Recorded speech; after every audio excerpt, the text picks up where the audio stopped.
Mayor Gluck. Vice Mayor Gonzalez. Present. Commissioner Amsler. Here. Commissioner Olvera.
Hey, it's Chris. We're not getting any audio over Zoom.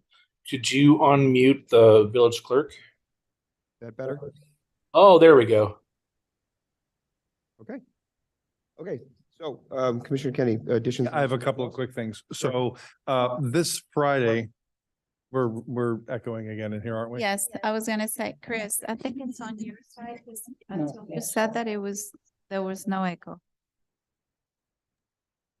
I'm muted. I'm not sure where the echo would be coming from. Oh, Pamela, do you have a microphone? That's what it is. Is there a mic on your laptop, Pamela? She will need one of this. Well, she has one. Don't worry, we'll get there.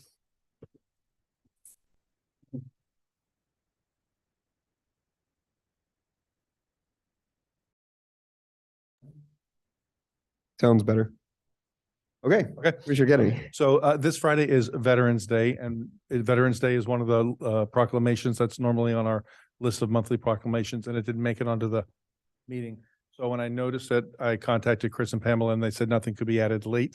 So I took the liberty of taking our former Veterans Day proclamation and writing it up with your name, Jonathan, if you will add that to the agenda. And Certainly, thank you. I'll give this to Pamela that she can pass out for the rest of you. A number of years ago, we passed, the former commission approved the list of proclamations, and maybe some of you are not aware of them. So I made a copy of that. It was my item back then, like 3 years ago. So I asked Pamela to give you guys each a copy so you know which ones to look for each month. I'm sorry? I have to give them, if you want, I'll give them to Pamela when I'm done talking. So guys, do you think we should tie the short-term rental ordinance together with 13, B as in boy and E as in Edwards? They're all related topics. Because if we decided to do something, it's first reading of that ordinance, and we wanted to do something with those other discussion items, we could loop them in and make changes as we go and just kind of save ourselves some time. Which two, you said 13? 13B as in boy and E as in Edward.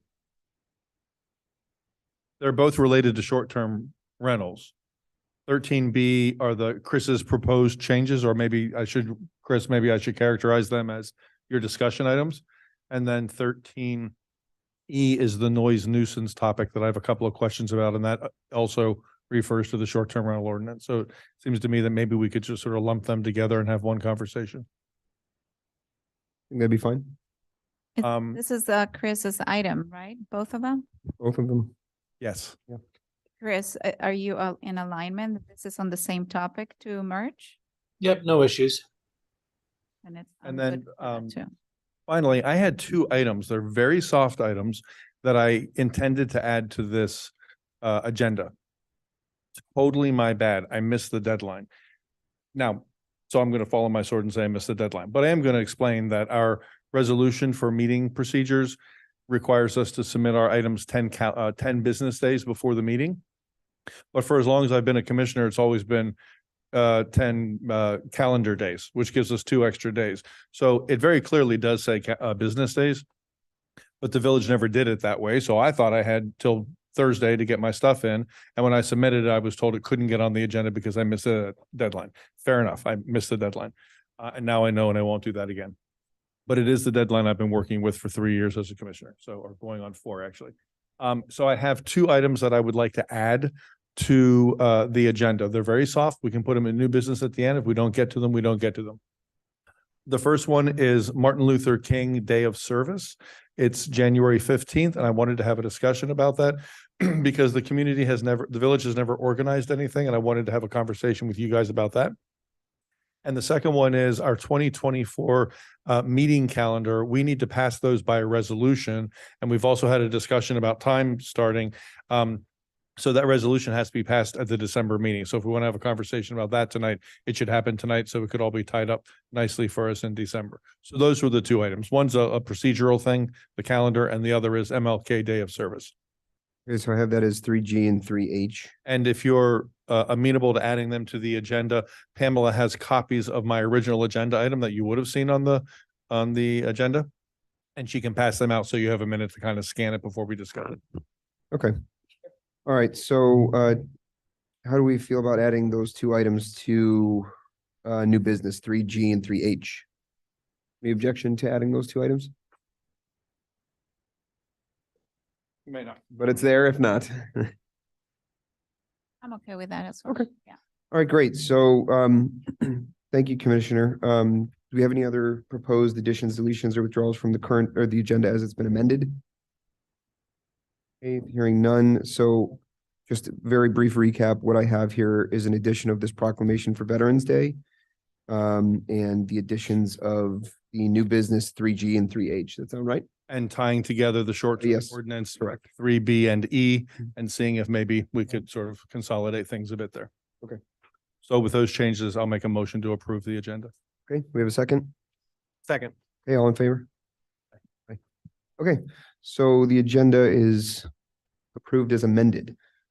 So we'll move into our presentations, which includes our new proclamation for Veterans Day. So that's okay. That's okay. When we're at the next meeting, this will be before the regular meeting anyway, so it's not a problem. Okay, so I'll go ahead and read the proclamation onto the record now. Whereas it has long been an American custom to commemorate November 11th, the anniversary of the ending of World War I, by paying tribute to the heroes of the tragic struggle and by rededicating ourselves to the cause of peace, then declaring it a legal holiday in 1938 and renaming it Armistice Day, and again renaming it Veterans Day in 1954. And whereas spouses, parents, siblings, and children of those serving in the military often shoulder increased burdens and responsibilities when their servicemen and women are called to duty, often having to endure the stress of frequent relocations. And whereas many veterans carry painful memories and bear physical and emotional scars from their service, too often leaving family members behind by veteran suicide. And whereas by our federal government has declared November as National Veterans and Military Families Month, to solemnly remember the sacrifices of those who fought so valiantly on the seas, in the air, and on foreign shores to preserve our heritage of freedom. Now, therefore, be it resolved that I, Jonathan Groth, Mayor of the Village of Biscayne Park, Florida, joined by the entire commission, do hereby proclaim November 2023 as National Veterans and Military Families Month, and encourage residents to take a moment to meet veterans and their families here in the Village of Biscayne Park and to thank them personally for their service to and sacrifice for our country. Thank you for adding that, Commissioner. You're welcome. Okay, so having no other presentations at this time, we will begin we'll open for public comment. We'll begin here in the folks here in the vlog cabin, and we will move on to Zoom after that.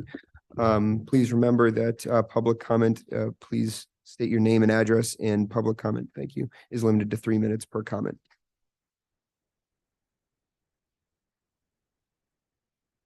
Just walk out.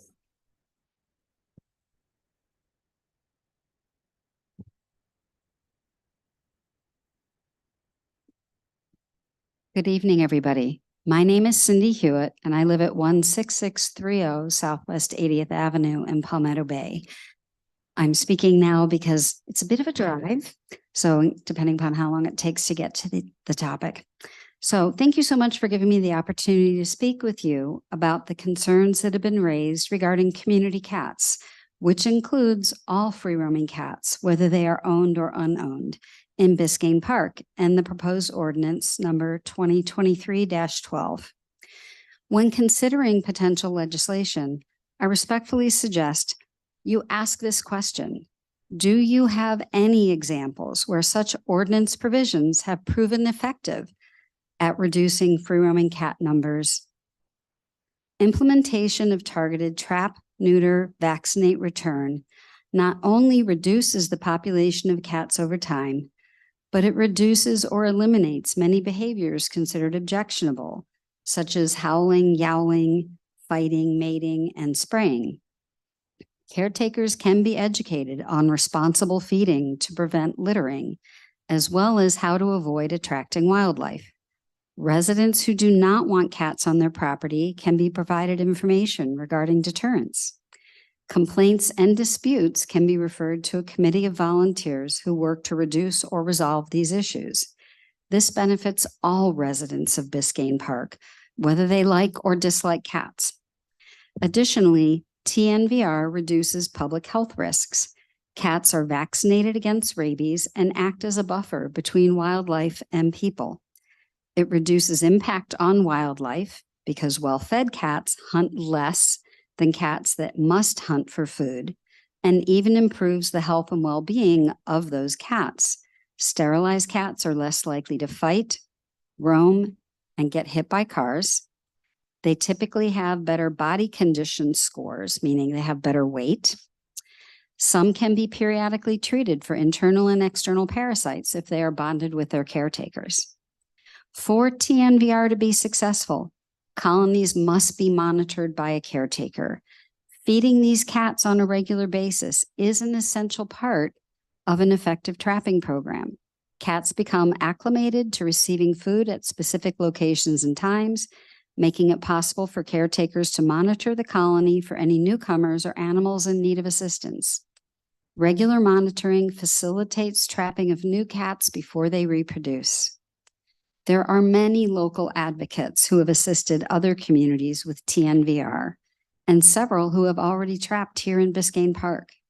Having the village's support for humane population control for community cats would facilitate coordination and implementation of a village-wide TNVR program. We have representatives from Miami-Dade Animal Services with us tonight, Bernie Alfonso and Arthur Moise, who work with their TNVR program. They're our rock stars. Before considering an ordinance, I respectfully suggest it would be more prudent and effective to adopt a program to humanely control the population of community cats and to mediate and mitigate complaints. So I have some information that I'd like to leave with the clerk that she can share. It has summaries of 6 position statements by the National Feline Research Council that is comprised of individuals who are veterinarians, environmentalists, biologists, as well as cat advocates. And it also has information on deterrence. So if you have any questions, Commissioner Amsler knows how to reach me, but I'll also be happy to read my phone number into the record, and that's 305-775-5989. Thank you. Thank you.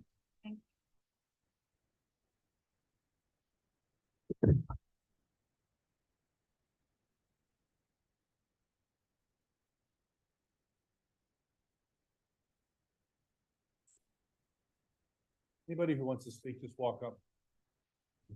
Never know.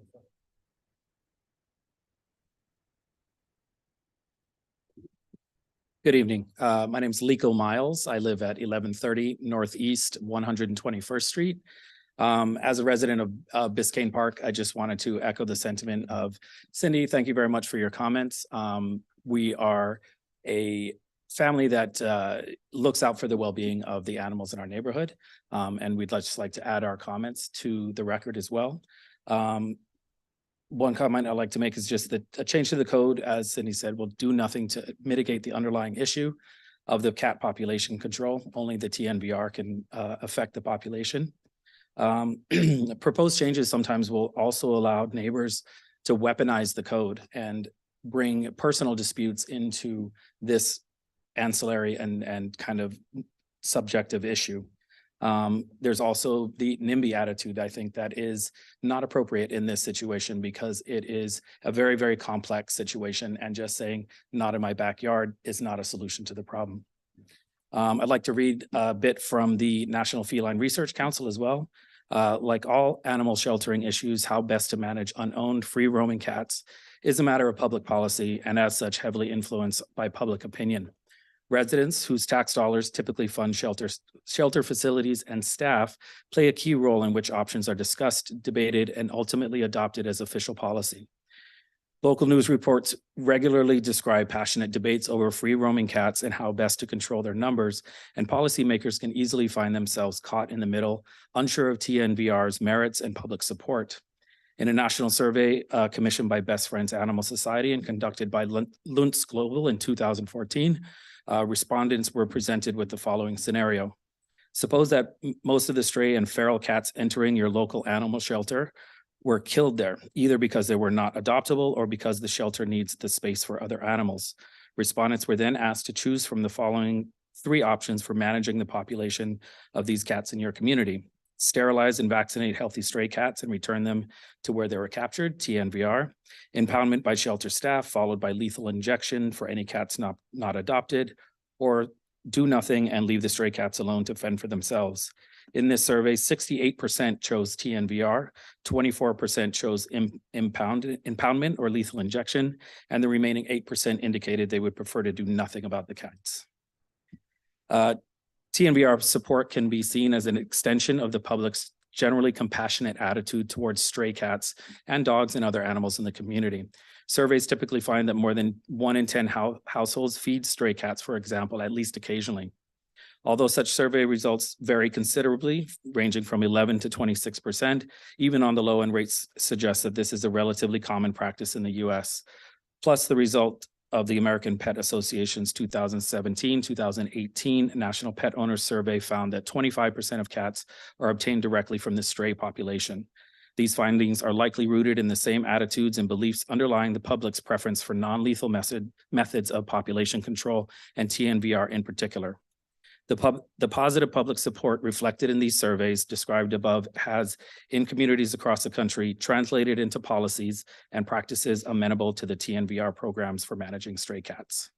Thank you very much. Thank you. Thank you.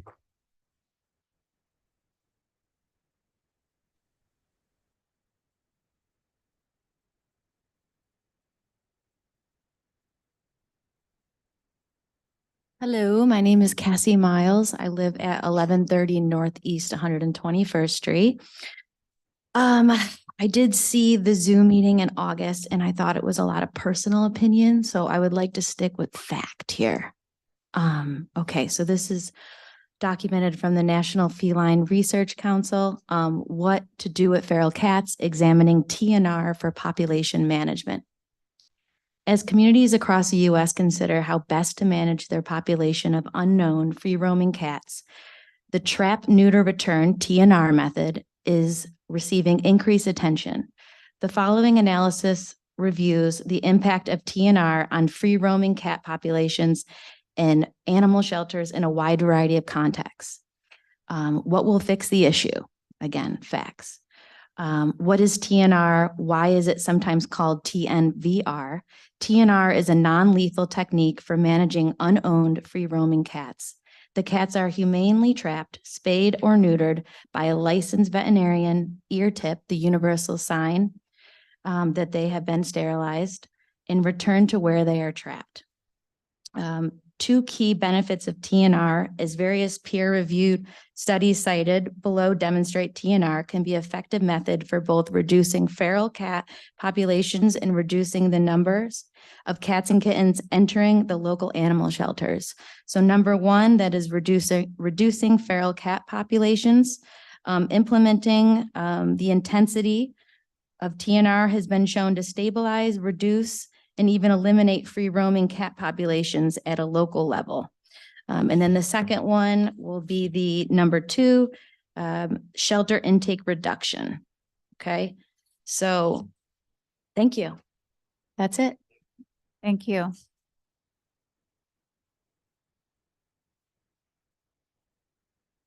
Good evening. My name is Kelly. I live on 11122 Northeast 10th Ave. I am speaking on personal experience, not based on facts. I've had problems already with cats, including strays and people that are actually have cats inside their home. I had issues where we have to constantly keep cleaning. Cats all, you know, they're doing their necessities in the back. Cats are scratching my furniture, ruining my outdoor storage area.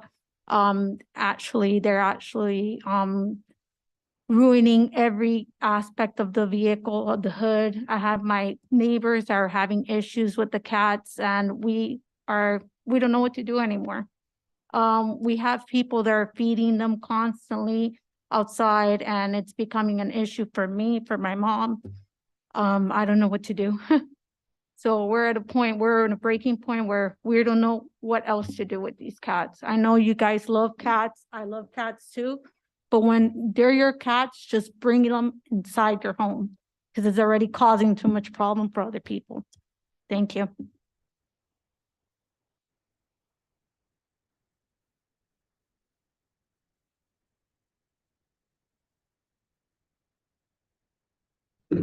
Good evening. My name is Bernie Alfonso. I live at 9555 Southwest 42nd Street in Miami, Florida. I am the TNVR coordinator, along with my colleague Arthur Moyes at Miami-Dade Animal Services. And I completely understand the concern with certain cats damaging property and creating a nuisance. However, the idea of removing the cats basically causes what's called a vacuum effect. Vacuum effect meaning cats are territorial animals. And as a result, other cats in the community will now take over the area. The most effective way of controlling that is through TNVR. And it has nothing really to do whether you like cats or you don't.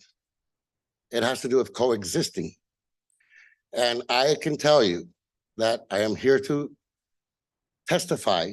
We do have resources available for both the trapping, the neutering, the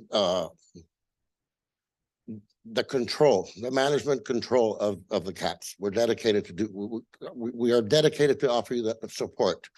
And for those that would prefer to keep cats out of their area as well, show them different techniques that are extremely effective and humane so that you don't have those kind of situations. So basically what I'm trying to say is I'm not here for one or the other, I'm here for both. Because just to use this as an example, cats are free roaming in Dade County, just like birds. So if I have a bunch of birds that are on a power line as an example and do their necessities and my car is underneath, I just had it detailed, but I'm gonna have to do it again versus go out and get rid of the birds. Cats in that sense are the same. We have tools that we will be more than happy to show you how to use them effectively so that you don't have those concerns. And we also have the TNR for the cats. That's all. Thank you. Thank you.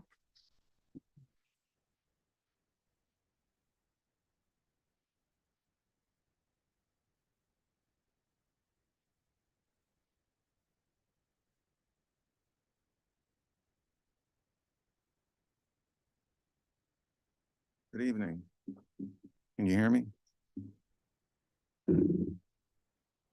My name is George. I live at 112 Northeast 10th Ave. I moved here with my parents when I was 11. My hair was a lot darker then.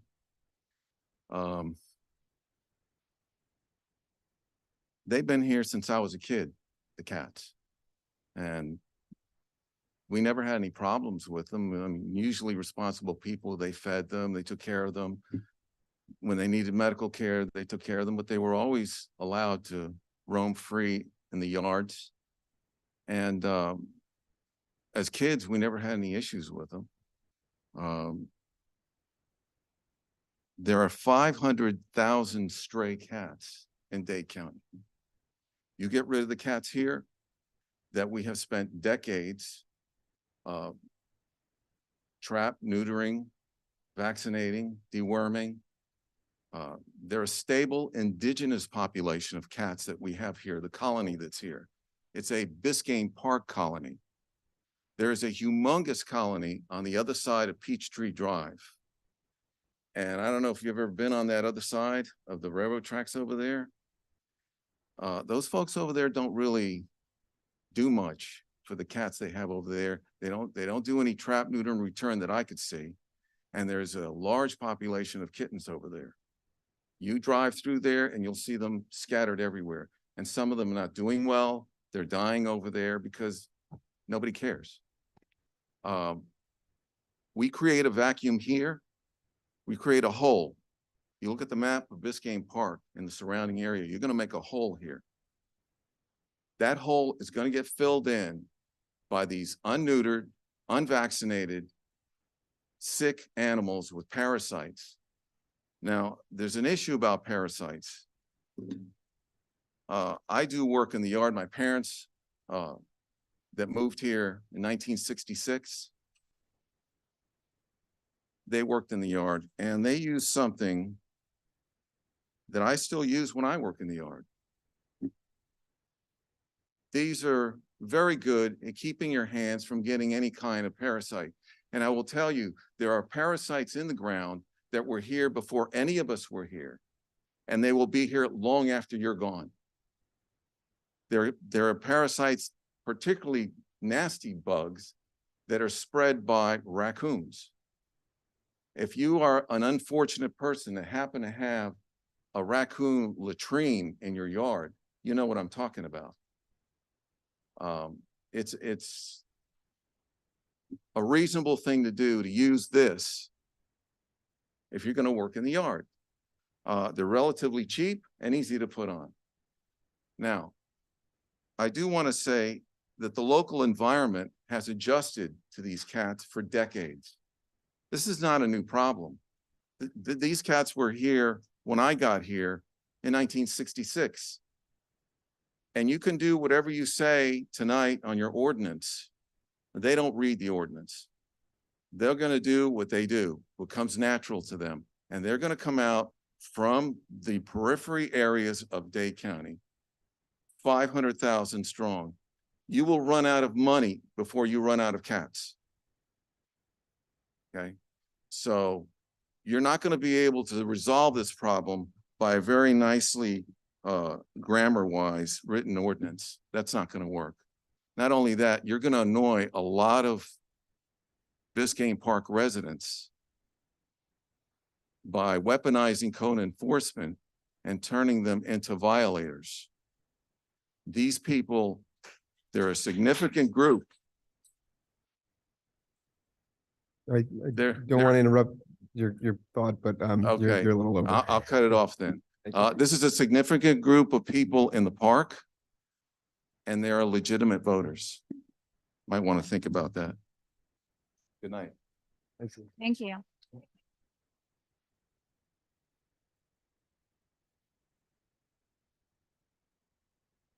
Hello, I'm Melanie Oliva. I live at 590 Northeast 121st Street.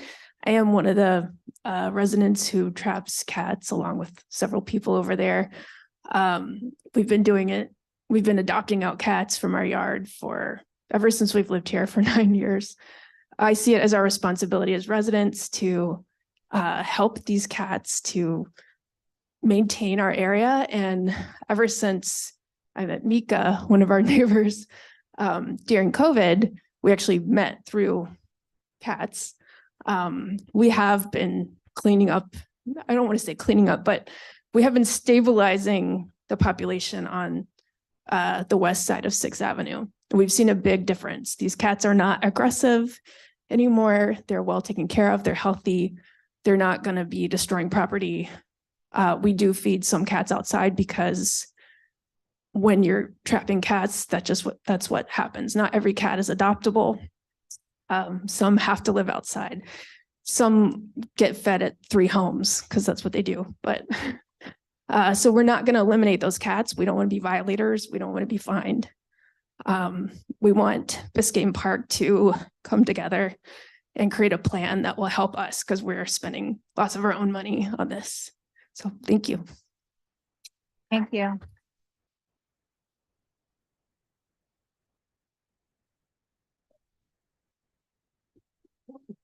Good evening. My name is Maha, 610 Northeast, 121 Street. By the way, I love cats, but that's not subject. I have a question for the police department.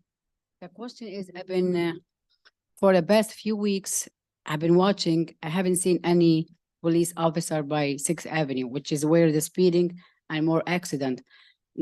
Only in the weekend, I see a car parking by my gate, which is facing the north, 121 Street. And only in the weekend, which is no traffic. I understand sometimes, a lot of different location need to be there or lack of staff or lack of equipment.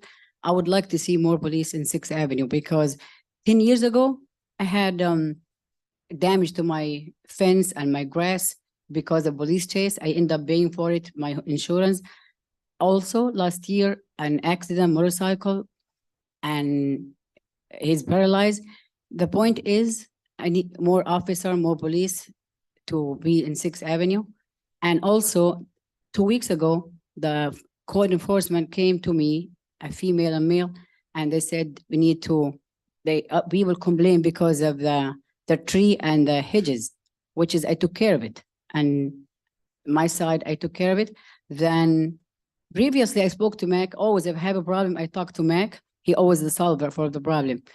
And it was a bandit sign in my outside in my yard. And he spoke to Chris and Chris promised to take care of it.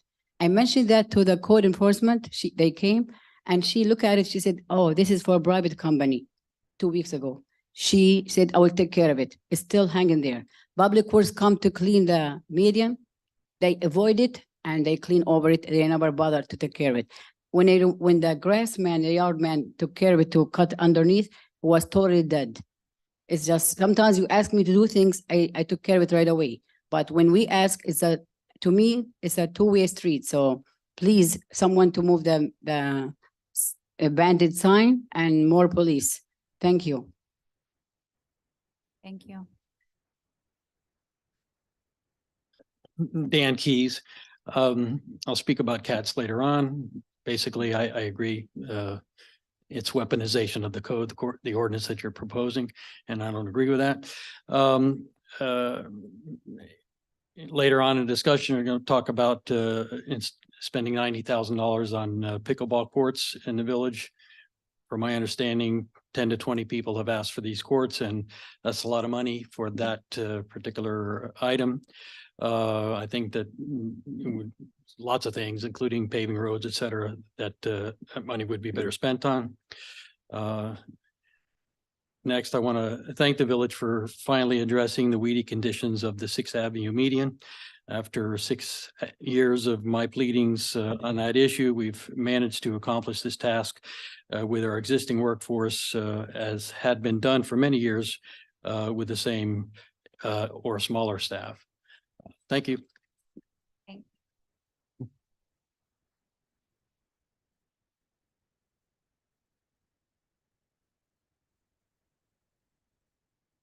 Hello, Mike Oliva, 590 Northeast 121st Street. Two things, I guess I wanted to echo Maha's sentiment about, can we please have some additional enforcement from the police on 6th Avenue? That street is treated as a drag strip. We hear cars racing up and down the street all the time. Obviously, we had this humongous accident in our yard where a man was paralyzed. So we would really appreciate some additional enforcement there. That would go a long way. And as to the subject of cats, obviously, something I'm personally very passionate about as well. I just wanted to echo the sentiment of those who came today to speak in favor of our feline friends and say that weaponization of code enforcement is not the right way to address that. TNR is a much better program and really is what we would advocate. I think a lot of the village would probably agree. Thank you. Thank you.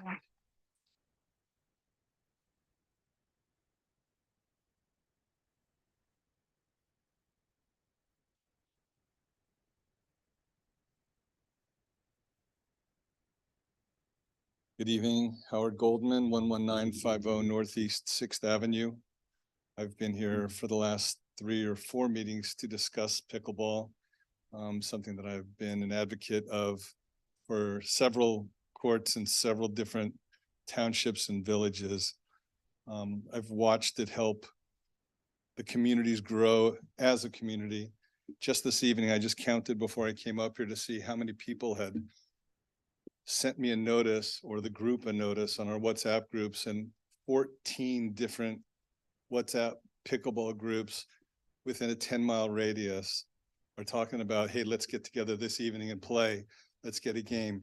So $90,000 to spend on a couple of courts that can bring a community together from ages 5 to 90, which I have seen every one of those people play and watched each and every one from 5 to 90 become a better player.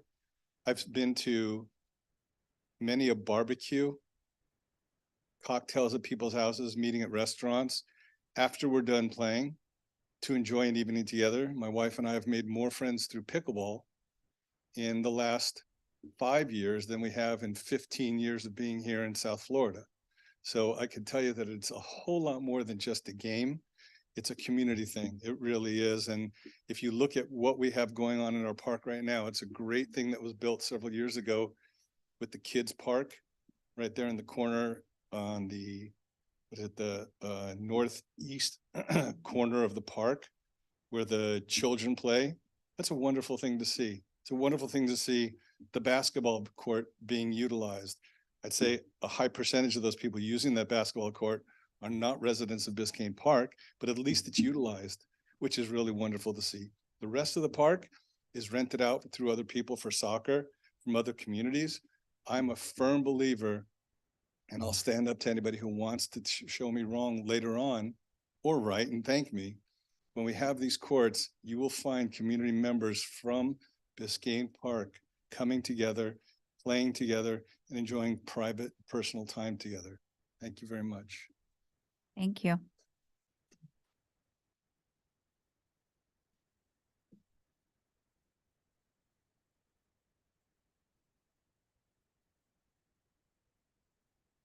Robert Chandler, 11001 Northeast 8th Court.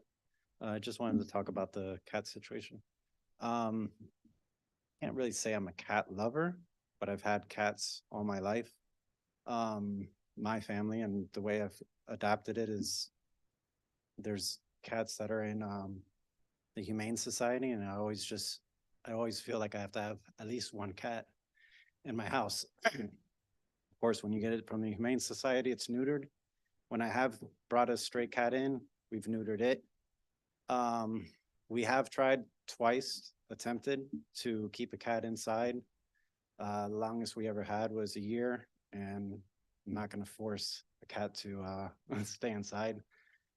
So we have an agreement with our cat, goes out, does its thing, comes in, sleeps the night. Sometimes it stays at night outside, comes right the next day, wants to eat. I'm sure one of my neighbors probably feeds that cat also. Multiple of my neighbors ask me, is that your cat? It's a pure white cat. It doesn't look like it should be a street cat, but it is. But they love that cat. So that is a thing within the neighbors, that they have a community thing where the cat is. I don't mind sharing my cat. I don't think cats should be inside. People want to keep them inside. That's what they do. I like having the cat being able to roam free inside and out. When I heard about this, I thought it was ridiculous. I've never heard of that, even attempting to do that. I think the TNR initiative is the right way to go. I think the other way is a waste of money to me. That's it. Thank you.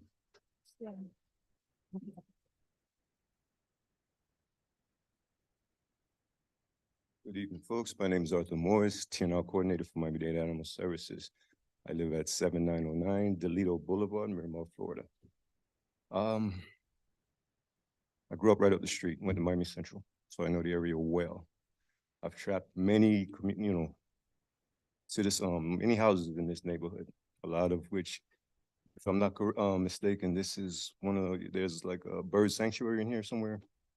Because I trapped for one guy He was very concerned about the cats and the birds and trapped all the cats, almost 99% of the cats in his property.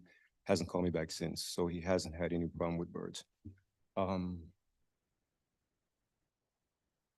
There's a lot of households and your citizens that give us a call, send us emails, having issues with cats. And me personally, I was never a cat guy.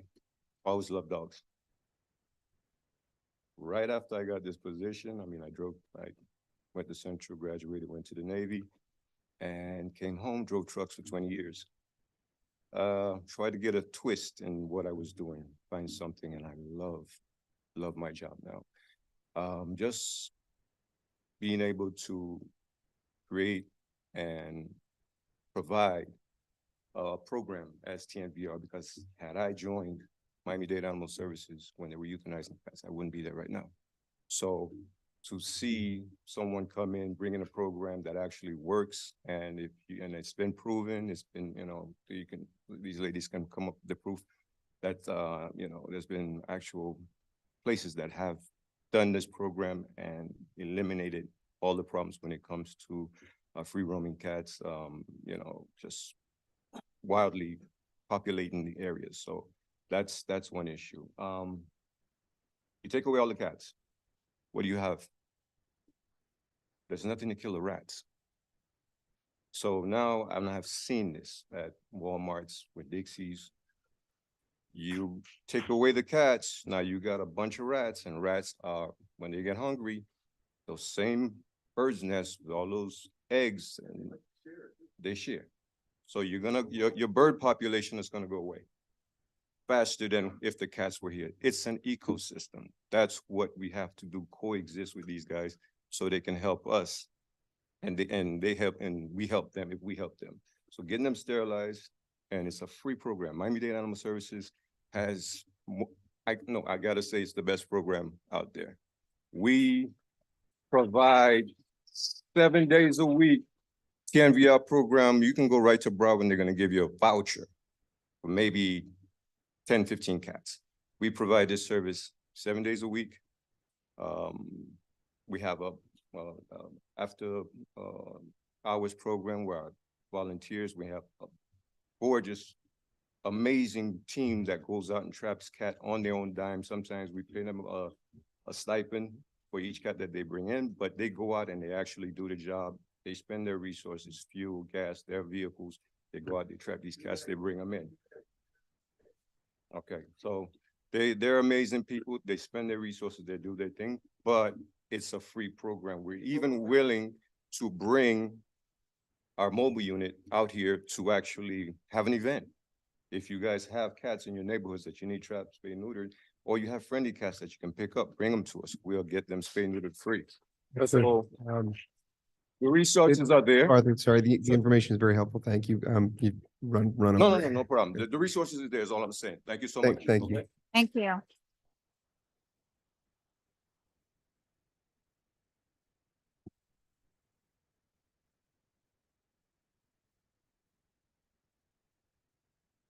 If we don't have any further comment here in the log cabin, we'd like to open it up to our Zoom participants. So if you'd like to speak on Zoom, please just raise your hand and we will have you selected and unmuted so you can provide your comment. Danny.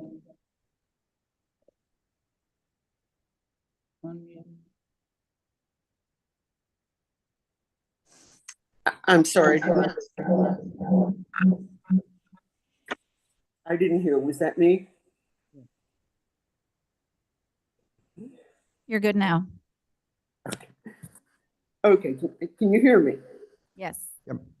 Thank you. Janie Anderson, 11905 Northeast 11th Place, and I too will speak to the cat situation later. In his October 15th blog, Chris made the comment, we're not solving any major problems this fiscal year. We simply can't afford it. Under those circumstances, and that being said, is this really the time to go forward with the pickleball project? I would respectfully ask that the commission reevaluate. That's Okay, we've heard 90,000. Obviously, you don't have a hard number at this point, but that's a significant chunk of change that could perhaps go a long way towards solving some problems or toward a capital project that would be much more broad-based. Chris has some talking points for the short-term rental ordinance, and thank you for that, Chris. There's one, the first thing that caught my eye was consider advertising with no availability. Is this prohibited?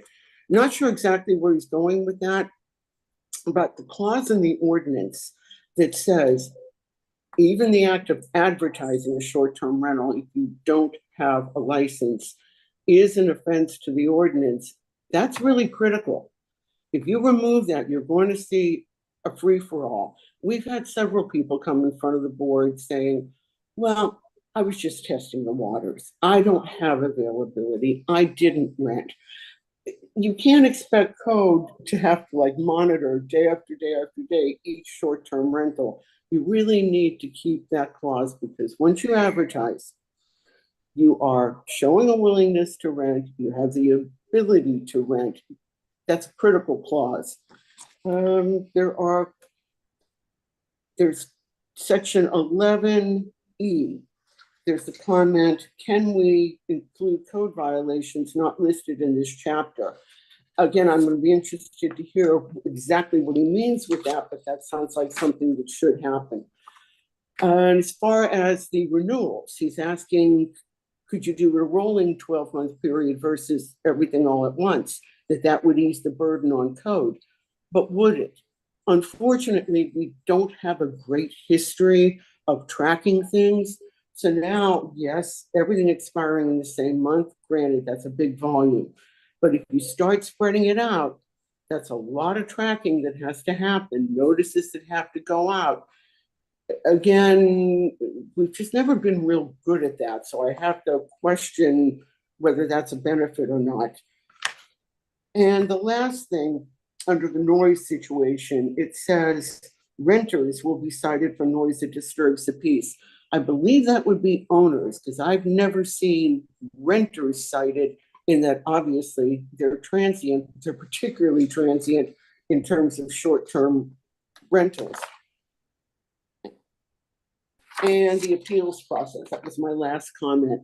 How does this work with code? Appealing a code decision must be done at the code board, but the appeals, if the license has been suspended or revoked, they may be based on code violations, but in and of themselves aren't code violations. So I would think that would need to go in front of the commission, as is currently the case.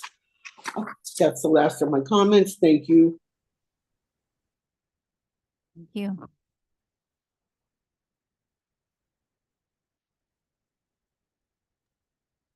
John O'Neill. Hello, if you, I hope you can hear me. Sorry, I'm not in town right now, so I'm calling. I'm in Washington DC for work.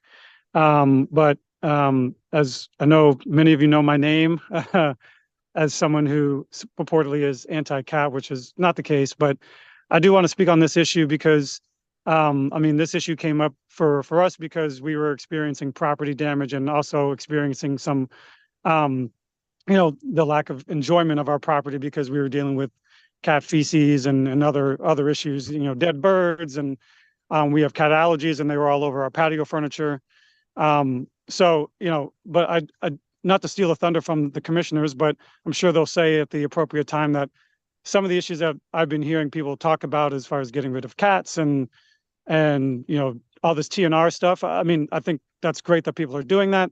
That's not the issue that's on the agenda tonight, as far as I understand it. The only issue I understand is on the agenda is property damage caused by cats, whether it's a feral cat or it's a cat that you own. If somebody could prove that you owned it and prove that that property was damaged by that cat, that's the issue. So you know, I don't think the commissioners are taking up, and I know there was some discussion about what could be done. Ultimately, people said really nothing could be done about you know, feral cats and cats roaming the neighborhood. It is kind of what it is for all the reasons that many people have stated, including the people who work for Miami-Dade Animal Services. So, you know, I do think that as neighbors, though, and I'll reiterate this, what I've said before, I do think that as neighbors, we should also think about our neighbors and how what we do may impact them. So, you know, that's what the purpose of this ordinance is. That's before the commission tonight. So, you know, hopefully that calms some people's nerves or quells their concerns about people wanting to get rid of cats or do harm to cats. No such thing. I mean, I think we're all entitled to the enjoyment of our property, our personal property, and you know, if somebody had a dog that went over and caused damage to their property, I would hope that, you know, the person responsible for taking care of that dog, whether they own the dog or it was a stray dog or whatever it is, you know, would have some sympathy for what's happening on their neighbor's property, because, you know, we're all neighbors and we live in a neighborhood for a reason. It's the root word of neighborhood is neighbor. So I appreciate the commission taking on this political fire and considering this. I understand that even if this ordinance passes, you know, it's very unlikely that much can be done because of all the proof hurdles that would have to be crossed. But at least if there's something on the books that if you could prove something, you know, with pictures or whatever it is, then somebody could be held accountable for it. I don't think code is going to go out there willy-nilly citing folks. Nothing's being done about the you know, open feeding or, you know, the number of cats people can have or what they do with those cats.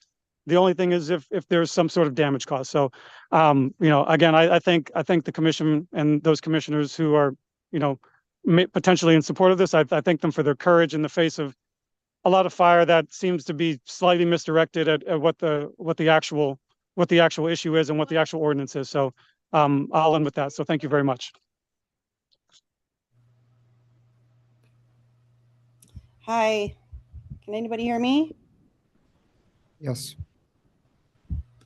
I'll just lower my hand there. Hi, my name is Jackie Brito. I live in 890 Northeast 109th Street.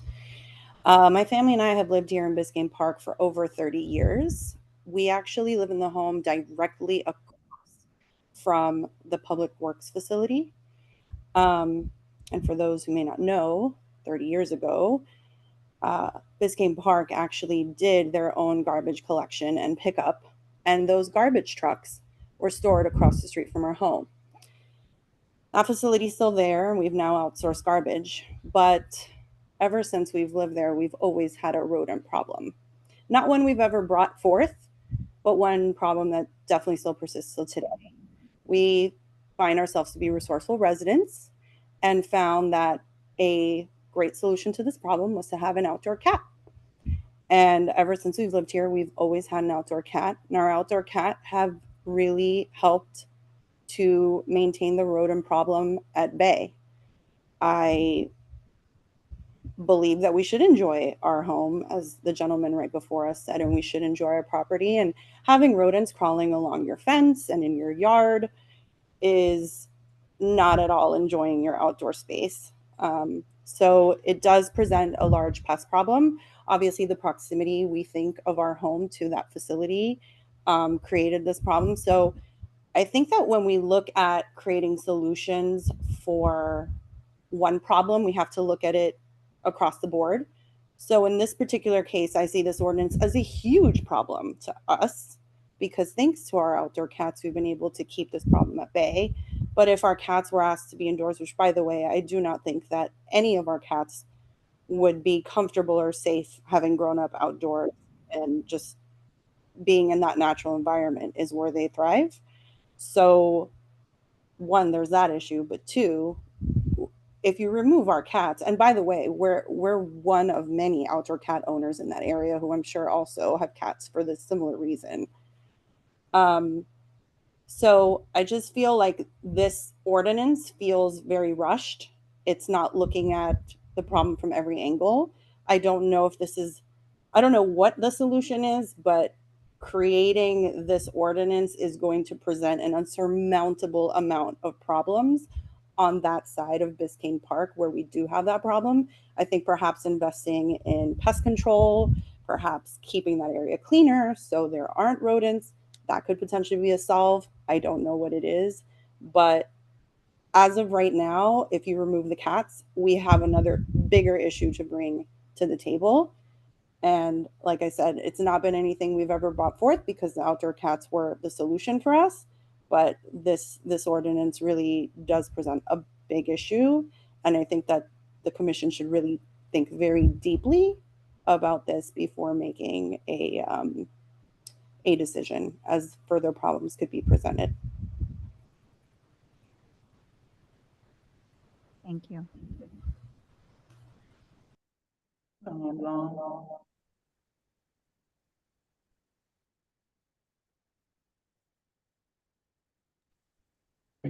Hello, did you call my name? I couldn't hear. Yes, we did. Oh, hi, this is Sean Long, 11440 Northeast 10th Avenue. I'd like to just reiterate what Howard said regarding pickleball.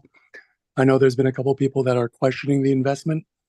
However, I truly believe, and I truly live it every day, where I see at our neighborhood community of Miami Shores, where the community gets together on a daily basis, both in the mornings and in the evenings, and plays pickleball together.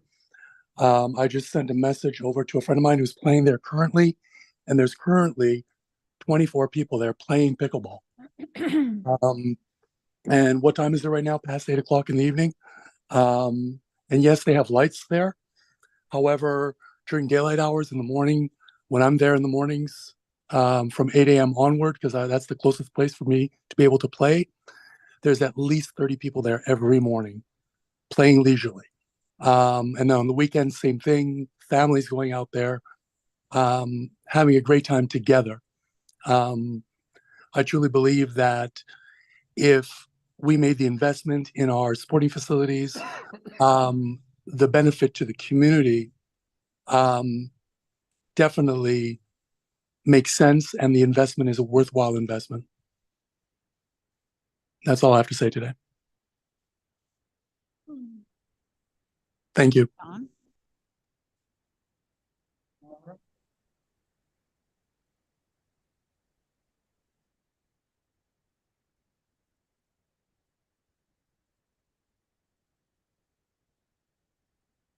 Who's next, Madam Clerk? I'm sorry. Laura. Laura?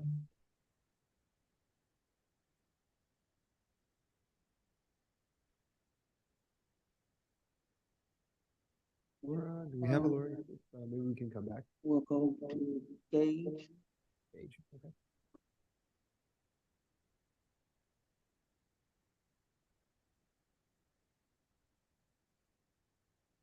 Is there something with audio?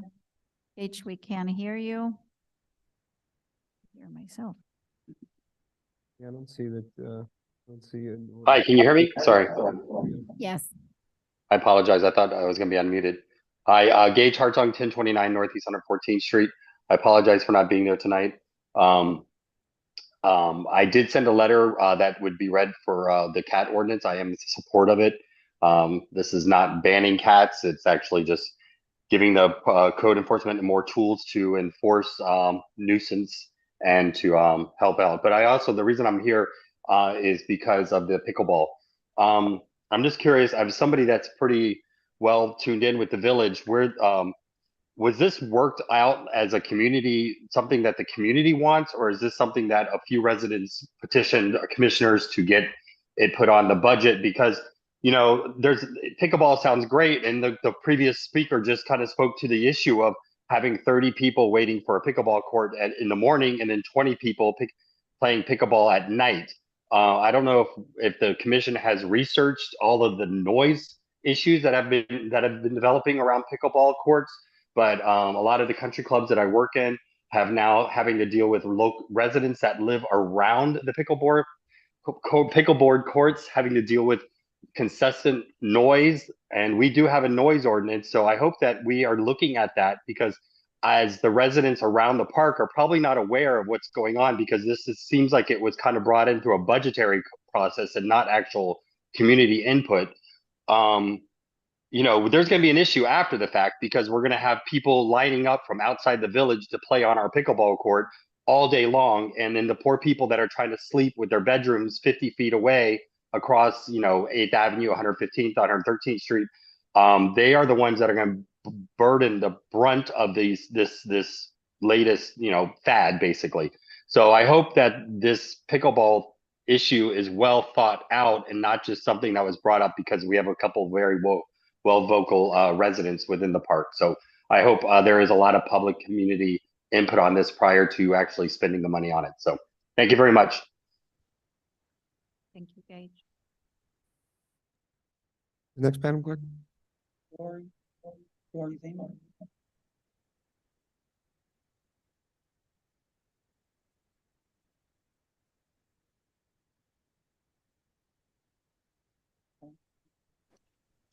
Dory Zeman, 11800 Griffin Boulevard.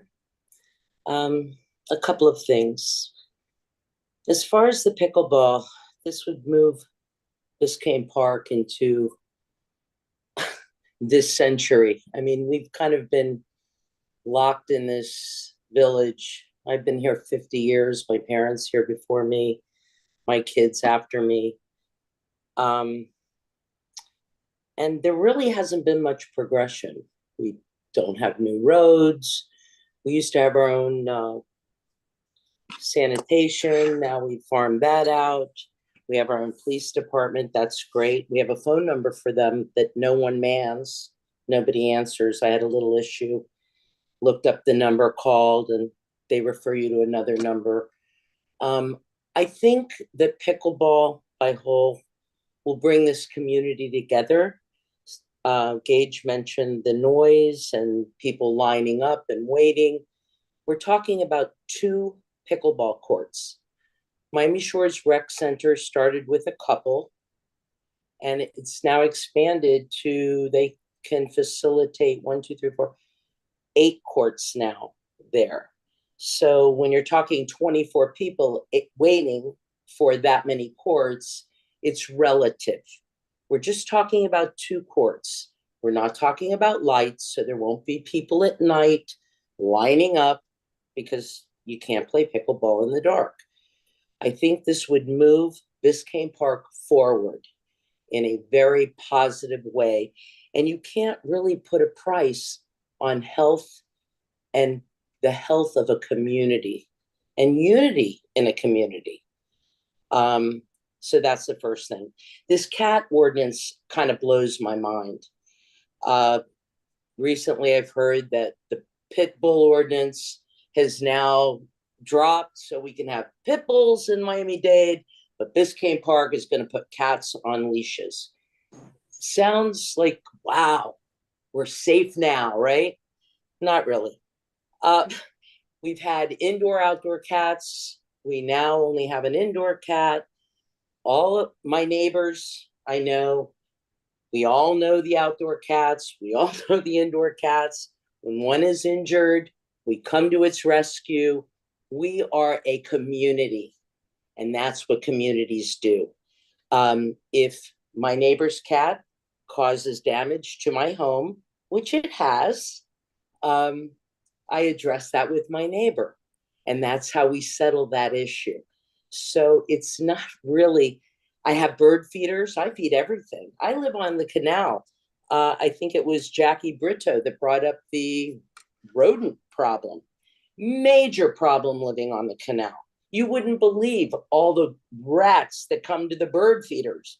But I don't keep the bird feeders low enough that the cats can jump up and get the birds. And I've never found a dead bird from a cat. It's from hawks. But we are a bird sanctuary, so even hawks are allowed here.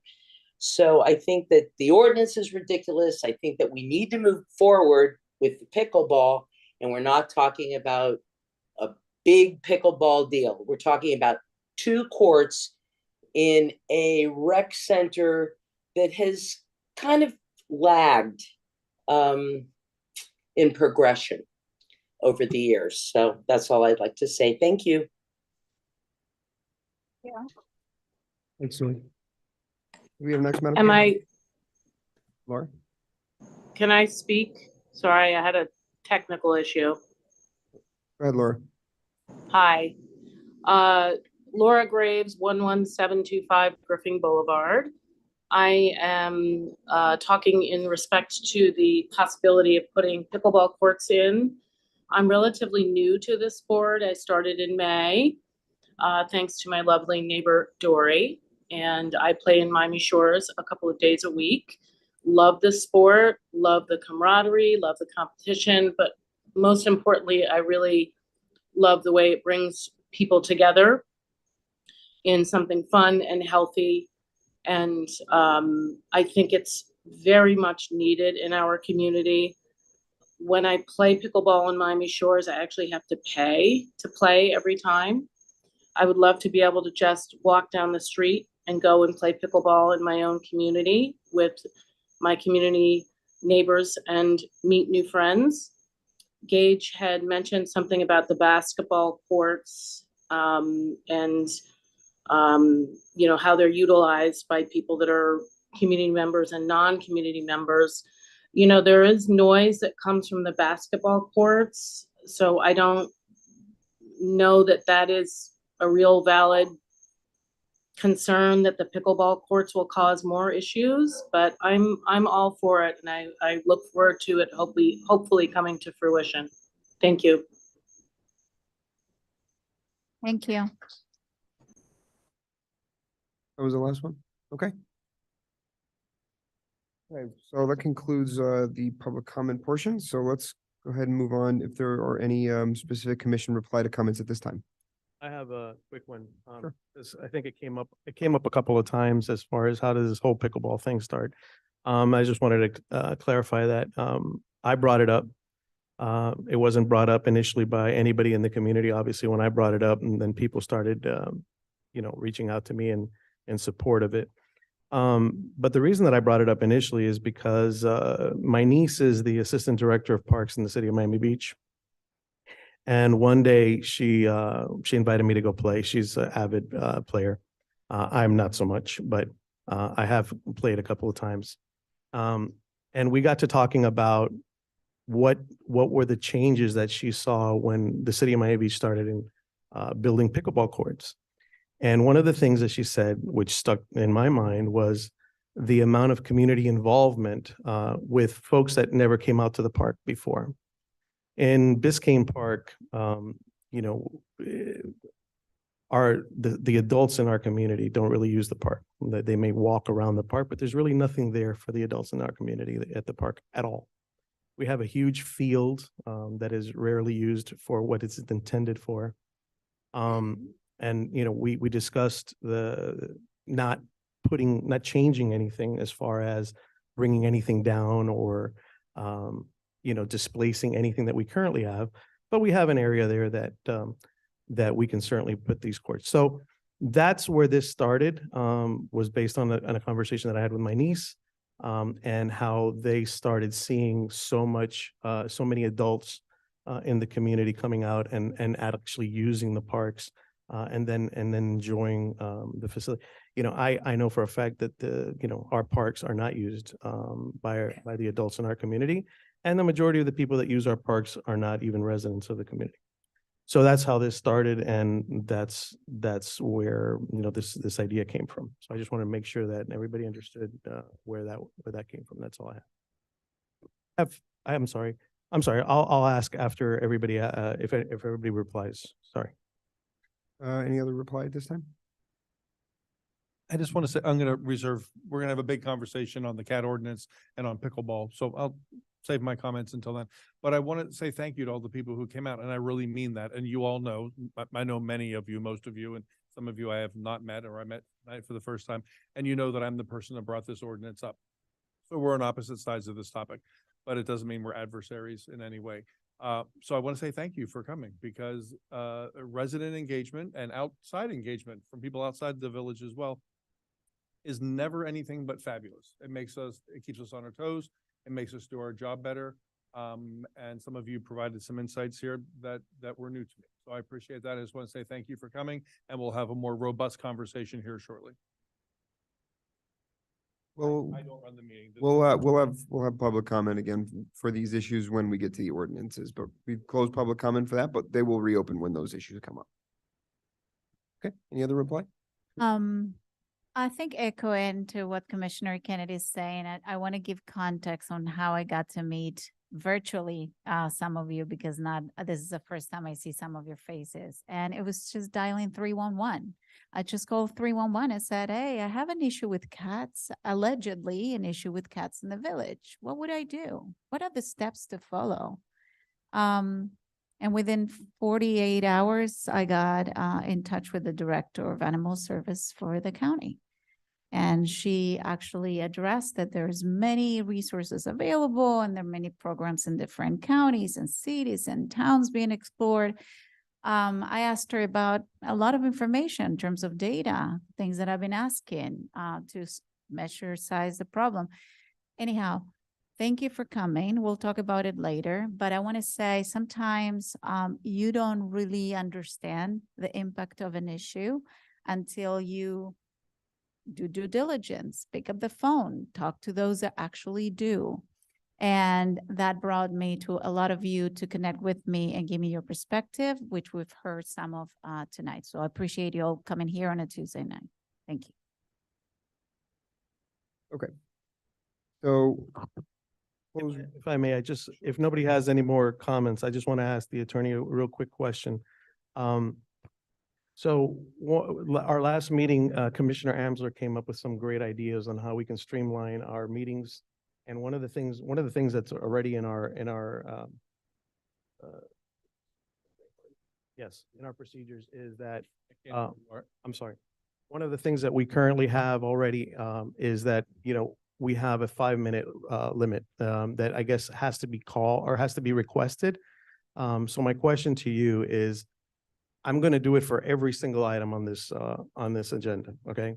So my question to you is, do I need to do it at every single item, or can I just do it right now and everybody's on notice that we're going to do 5 minutes on every single? And another thing that came up, somebody brought this up to my attention, was the idea of a 2 bites of the apple, which means basically you have 5 minutes. You can use your 5 minutes and that's it. You're done for the particular item.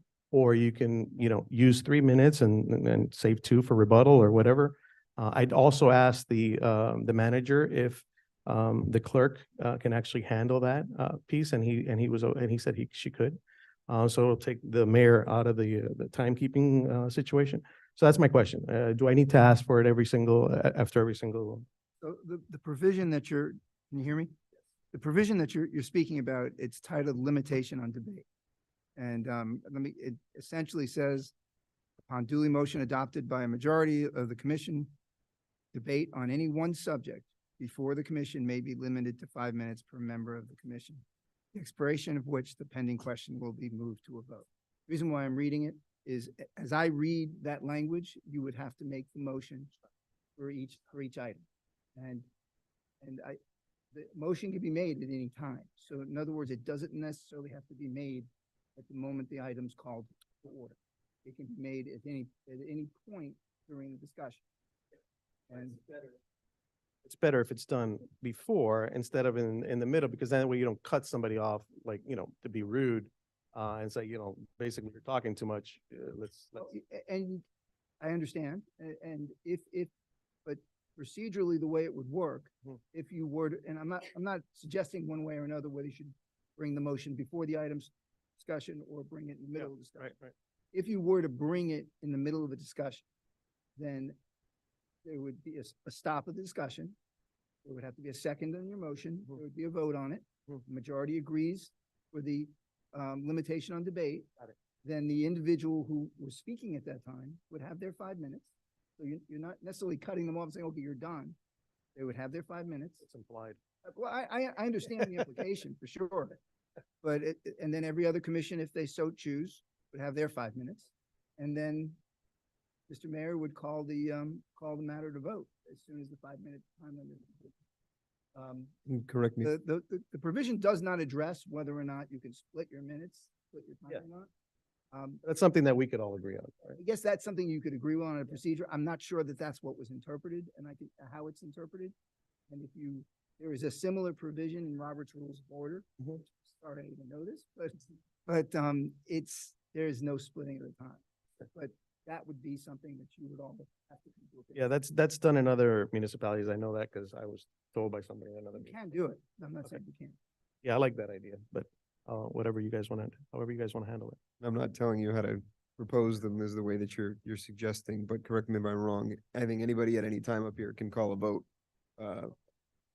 Yes, just a reminder. Yeah, no, but obviously we want debate. Of course, of course. People's opinion, we don't I'm saying stop, and have if, the vote. if, I mean, we could, but we're Sure. it's not the intent. if the timing were to become difficult, there's nothing that would stop anyone from saying, well, we're not going to sit here and count seconds while we all talk, because that's what I did that first time. Versus just saying, well, we're just going to call a vote because we can discuss. We just Hey, went over our pointing 5 that out. minutes, by the way. Yes. we did. So just so I'm clear, because I was clear on that before, Brad, before you read that, before you explained that to us. If Art clearly stated he's going to ask for that for every item, and I'm going to say no for every item because you and I think differently on that, and it's fine. But then we're required to time it. We have to enforce it, right? Jonathan has to enforce it. Yes, if the motion's passed, then it has to. And it's a motion that we vote on. It's not one person asks for it. It doesn't automatically happen. We have to vote on it. It's like any other motion that you make. Somebody would make the motion to limit debate. It would be seconded. It would be, it would, and Understood. clerk would basically take a consensus vote. And if there's a majority of commissioners that agree that there should be a limitation of debate, and whoever was speaking gets their 5 minutes to finish up whatever they were saying. And then the mayor would address each commissioner individually and inquire if they have anything to say. They would have their 5 minutes. And the mayor would have his 5 minutes, and then the mayor would call a vote. I don't recall reading a provision like what I'm about to say in there, but I've heard this happen in meetings before. Like when I watch Congress, yes, I do that horrible, boring thing of watching Congress, and they will give their time to someone else. So I'm done, and I say I have a minute left, and I'd like to give it to Vero, and she can grab my minute and gives her extra time. Are we allowed to do that?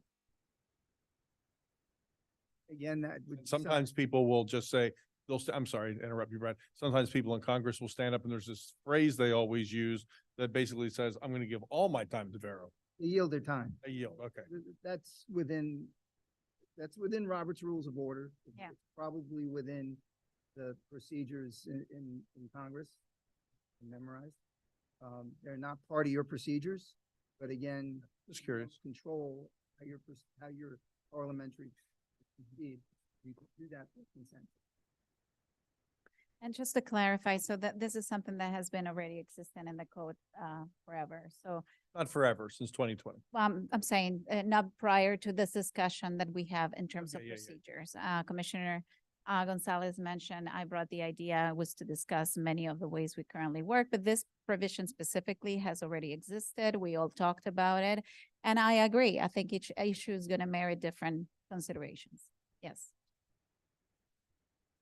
Okay. So having concluded the reply to comments, let's go ahead and move on to section 8, which is our reports, and we will start with our manager report. So Mr. Manager, are you with us? Can you hear us? I am. Good evening.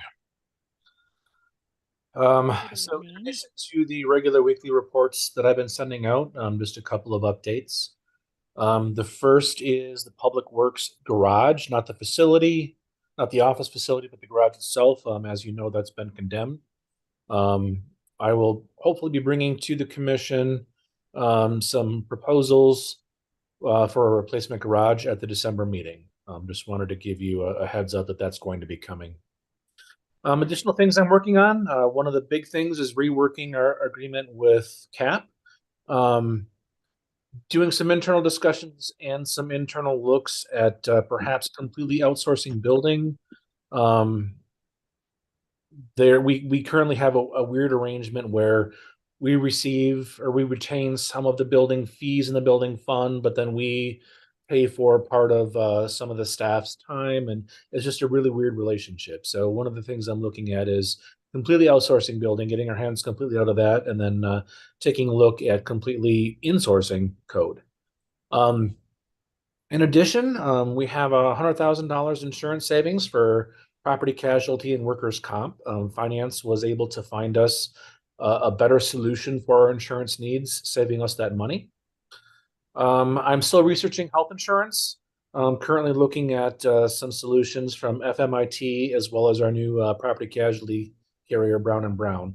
My goal is to reduce costs to the village for our portion of the insurance that we pay, as well as provide better coverage for our employees.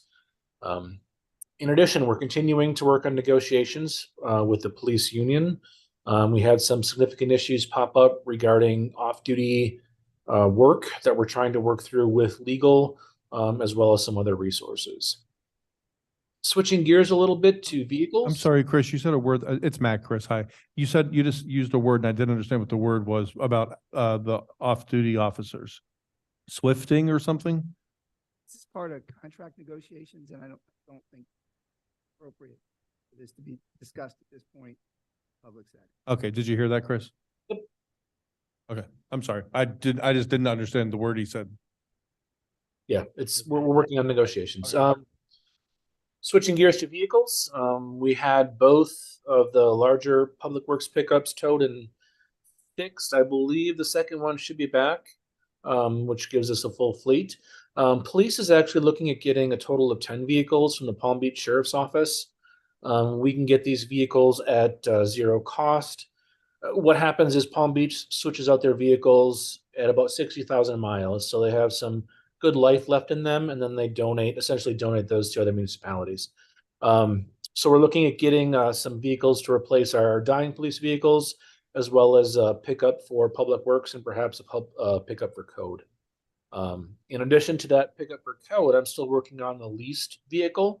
I reached out to our enterprise contacts who handle all of our police vehicles, and we're looking at either some sort of EV electric vehicle or some sort of beefed up golf cart type thing with air conditioning in it. Speaking of code, we purchased our second iPad for code and got service set up for that. Currently working on printers. What this is going to do is allow our code folks to be out in the field, presenting or issuing violations, issuing citations without having to come back to the office and do their work. We did hire a new building/code clerk for Raphael's old position. Raphael now has our code officer position. This new person is going to be starting on November 13th. In addition to those, I've been working on getting the AT&T cell service authorized user switched over to be the village manager, as well as a police commander. Our current authorized users are 3 police officers who are no longer with us. So I'm trying to get that switched over to a position like the village manager or police commander rather than individual people, so that if in the future we all win the lottery and leave, we can still conduct business, whoever sits in our seats. Once we get that set, we'll be researching and analyzing our AT&T cellular devices and plan. I'm currently showing 51 total devices, which seems a bit excessive for a village our size.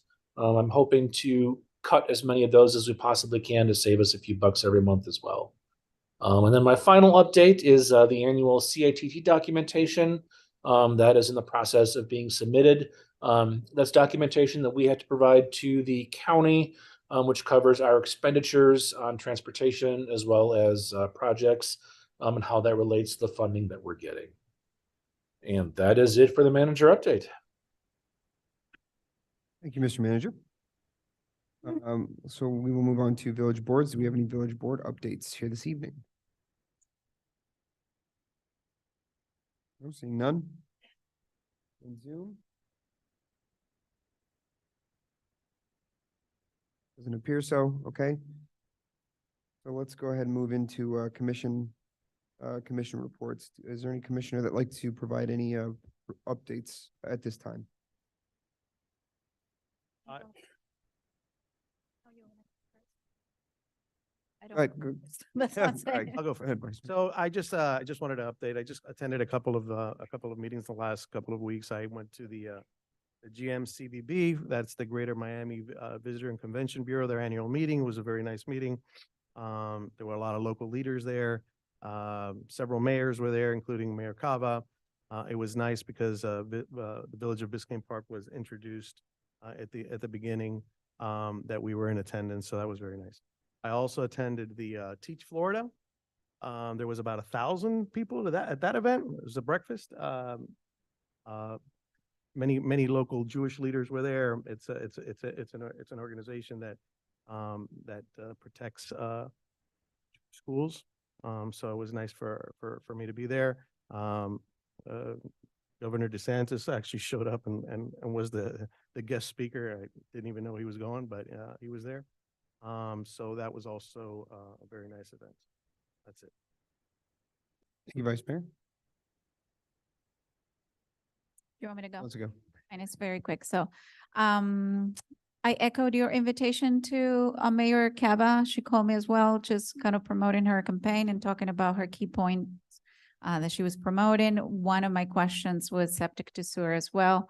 The county did provide me with a lot of information. I'm still digesting, and I am going to pass forward to Chris so that he can distribute among yourselves as well. And my idea, hopefully, is to get someone from the county that is involved within all of this data that was provided to do some sort of a work session, if you will, a Zoom call where participants can just ask questions as much as I'm going to ask questions as well. Ideally, we can put something like that together. I was able to participate at the El Portal, representing Biscayne Park. I was there with Mac as well. A lot of fun, great event from the Mayor Nickerson, and great to invite us and his village hall, kind of promoting everything that has been done and bringing a lot of the municipalities together. And the strategic plan is something that I kind of brought forward as a big piece of work that we did together this year. I think that's it on my side. I'm gonna keep it short. So Max, all yours. Thank you, Commissioner. Okay. Couple of things and I'll go really quickly. So I finished my email enrollments. Chris divvied them up and asked us all to do a portion of them, and I did mine. I hope they all got done. I'm very concerned about folks getting emails from the village. There was a sort of semi-emergency that I was out of the country when that happened. You guys are aware of what happened, and not many people knew about it because not many people are getting emails. So I'm a little concerned about that. So I'm hoping that's all getting done. I have a quick question for Brad. We have an even number here this evening, and I forget the rule on voting with an even number of commissioners. If it doesn't, if it's an even split, it dies. Then it dies. Okay, that's what I thought.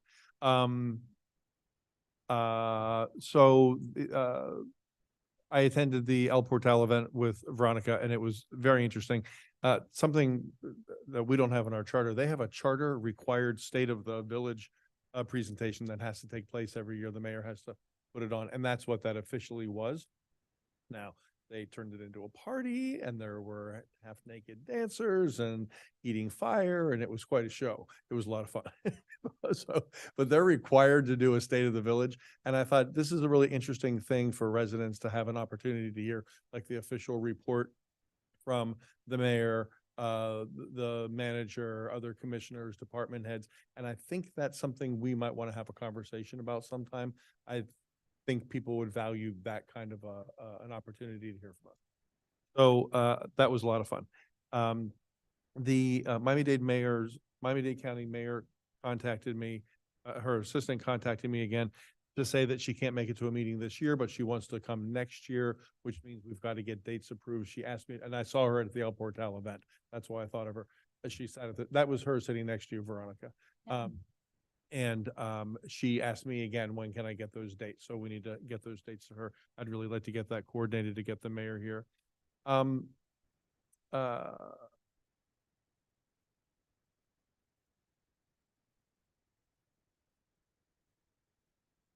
gonna skip this.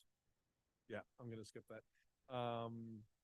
And the last thing real quickly was I talked to Brad about bringing an anti-Semitism resolution here this evening, and then found out that one had passed a number of years ago, and now it's confusing whether that actually happened or not. So it may have happened, it may have not. So if it didn't, I'm gonna find that out with Pamela, and I'd like to bring something to the December meeting if that in fact did not happen, with what's going on in the world these days, and the hate coming from all directions aimed at lots of different people. And it's just, I think it's, important for a community to stand up and say, we don't think like that.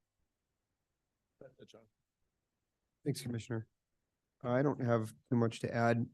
I know everyone here has mentioned some of the events that they've attended. I'm glad everyone got out to some of those, especially the El Portal one. I was out of town, unfortunately.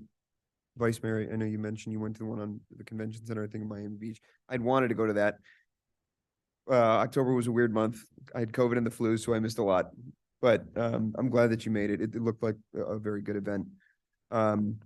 Just really quickly, recently in that small window where I was healthy, I was able to attend the Coastal Corridor Board meeting, which the purpose of that group with Paul was really to just extend an agreement to unlock access to PACE loans for municipalities within our corridor, so to speak.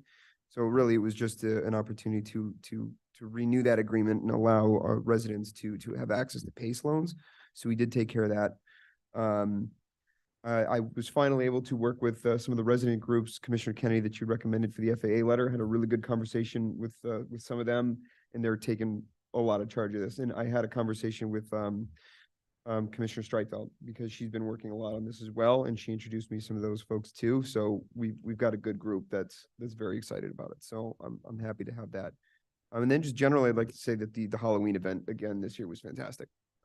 Just the commitment of everyone within the village, our police service. My kids had a lot of fun. It looked like everybody else had a lot of fun. So I'm very happy that we commit to doing that event. Can I add one quick thing?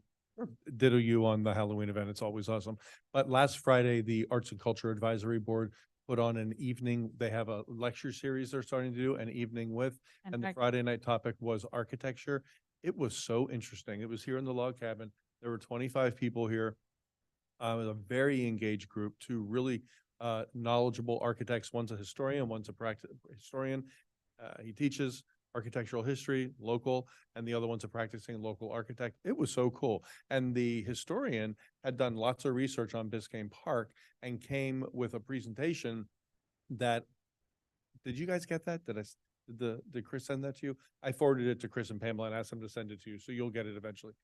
It was a really interesting presentation, and you got to see Biscayne Park in newspaper articles from the 30s and 40s. And I made photocopies of the people's homes that they showed and stuck it in their mailbox. They were thrilled because they'd never seen their house back then. It was really neat to see what Biscayne Park looked like back in the day. So the board did a great job, and I just love these events that they pull off for us. Thanks, Commissioner. Okay, so our last report is from our village attorney. Mr. Attorney, do you have anything to report for us? No reports. Thank you very much. Okay, so having concluded the reports, let's move on to our consent agenda. We have two items on this consent agenda this evening. Do we have a motion and a second to approve the consent agenda? I'll make a motion to approve. consent agenda. Vice Mayor, second? Can I actually pull it for a quick question? I have an item that I wanted to check on procedures. Are we allowed to discuss something that's on consent when we're going to vote on it? Are we allowed to discuss something that's on consent that we left on consent? Yeah? Yeah, okay. Your commissioner can pull it off of consent. Open it for discussion. I was waiting to hear Where if would- you wanted to do, if Yes, that's what you please. wanted to I do. just want to pull the item 9A. Okay. And I don't know at what point we discuss it though. Is it at the end? Yeah, Resolution. okay. So Why don't we just, I The think that one might be pretty quick, so I'd Yes, it's a bump quick. that down to our first ordinance then. Do we have an agreement to pull 9A from consent? Yes, looks like we're good. Okay. All right, so we'll go ahead and we'll move 9A to our first ordinance then. Thank you. So the remainder for the consent is 9B. So do we have a motion to approve the amended consent agenda? Motion to Motion. approve. Okay, second? Second that. Second. Okay, all in favor? Aye. Okay. So the item 9B on consent passes. So let's go ahead and move into our ordinances then, and let's start with that item that we just pulled from consent, which Right. would be resolution. Make a motion to limit debate, please. Hey, we need a second, Brian? Okay. Okay, do we have a second on Vice Mayor's motion to limit debate on this item? Okay, a second. So let's go ahead and get into 9A then, Resolution 2023. Brad, is this something that you would want to introduce to us? Is this something that, that we I can? actually can go straight into my question. It's for the attorney. It's on 9A, when these new conference meetings are proposed at the beginning of a regular commission meeting, the only thing I didn't see noted was the notice of this conference meetings. Because it talks about regular commission meetings notice, and if you look into the notice, it specifies specifically, talks about notices for those. But at any point I saw, when do these conferences need to be also notified? I'm wondering if it's all included in the same agenda. The notice would be the same as it would be for the commission meeting. Okay, it's not specified? I can, so what we could do is, what I would propose is that what you would pass is an amendment. And the way the Yes. amendment would read as to the attachment to the resolution, if you look at subsection B, 1B, it would just, right, presently it says notice of each regular meeting of the commission shall be published at least 4 business days prior. We'll just put, I'll add regular meeting and conference. Then I make a motion to amend, as you described, You'll make a motion to accept the to approve consent, as to approve as amended, as you suggested, so that we can notify together with the commission meeting. Okay. The reason I was bringing it up is that because you're gonna have to have preparation of proclamations and all of that at the same time that the regular commission meeting. And at any point that was mentioned in there. Makes sense. So, all right, Show up by 15 minutes early and get it taken care of for us. Exactly. there you go. Okay, so we have a motion to amend as it's been discussed. Do we have a second? Well, since we opened the item up, I wasn't going to bring anything up, but I have something I want to ask. But Vero, I'm sorry, I don't know where you were talking about it. Yeah, let me get there. It's 1B of the attachment. To the resolution. Notice, we published at least 4. Yeah. Okay, so So 1B, notice of each regular meeting of the village commission shall be published at least 4 business days. And then you have you're gonna, the added section says prior to the regular meetings, the commission shall hold a conference meeting. So now we have a specific meeting called conference meeting that is not addressed in notice whatsoever. it's going to be all. added to the same notice. So we're saying in notice, we're also including that is a conference meeting together to be notified with the regular commission meeting. Thanks. I just wasn't sure what you're looking at. So I'm a little just so- confused about this because it says 4 business days here and elsewhere it says 5 business days for release of the agenda. Where do you see 5?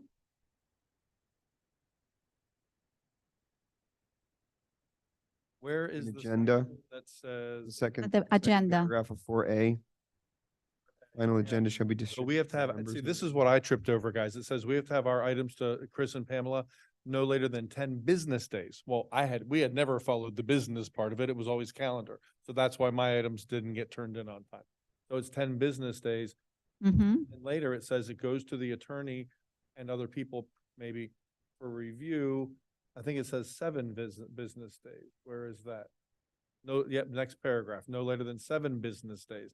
And then it says the final agenda shall be distributed to the commission no later than 5 business days. So now it's publicly noticed 4 business days? Mm-hmm. So we have an extra day as commissioners to go over the agenda versus the general, like, Okay, so 4 business days for a Tuesday meeting would be Monday, Friday, Thursday, Wednesday. So we're supposed it's to, like the week if you count it. yeah, yeah. You know, that we. So we, not quite, but so we get it, we get it a week before the meeting, 5 business days, and the village residents, and it gets posted publicly. Okay, so here's my concern, and I talked to Chris about this. That 5 business day deadline for it to be released to us, I feel it's just really, business days. I feel like it's really tight. Like this time, we didn't get it. We should have had it last Tuesday. We didn't get it till Friday. I'm not faulting you, Pamela, in any way. I'm just, since we're having this discussion, I feel like we're putting like an undue burden on staff to get this to us. They're supposed to get it to us the prior Tuesday. Art, do you remember ever getting the agenda the prior Tuesday? It was always the prior Thursday. It was always the prior Thursday. It was always, this thing may have always said business days, but it was always calendar days. We always got it on the Thursday prior, sometimes Friday, but no complaints, whatever. So I just feel like we're placing a really undue burden on staff to get this to us. And I think maybe if we're gonna address this, maybe we lighten this up a little bit because I just think it's too much. So what are you proposing to change it to 10? To get it to the commission and take out the word business days and make those calendar days, and it gives them more time. So if it says to get it to the commission instead of 5 business days, which would be the prior Tuesday, it's 5 calendar days is the prior Thursday. That's what we've always done or typically done. So for me, my experience has been different. Within the year that I have been in the commission, I have received the agenda the week before. So for me, say for today, I would have received my agenda already Last Tuesday. finalized last Tuesday, which it didn't happen in this case. Before, we also did not provide the manager with 10 business days. We did it with 10 days. Calendar days. Correct. I don't understand what the burden for the staff is It's just, it's 2 days. of anticipating the work you're saying, so Yeah. that they can Yeah. provide it to us finalized? Exactly. But right now we got it later. I know. We got it within the code. We didn't get, we got it one day later than the got code. it It would have, within it should have been Thursday. Than this, we should have had it on last Tuesday. We got it on Friday. Yes, correct. Right, so it was 3 days late.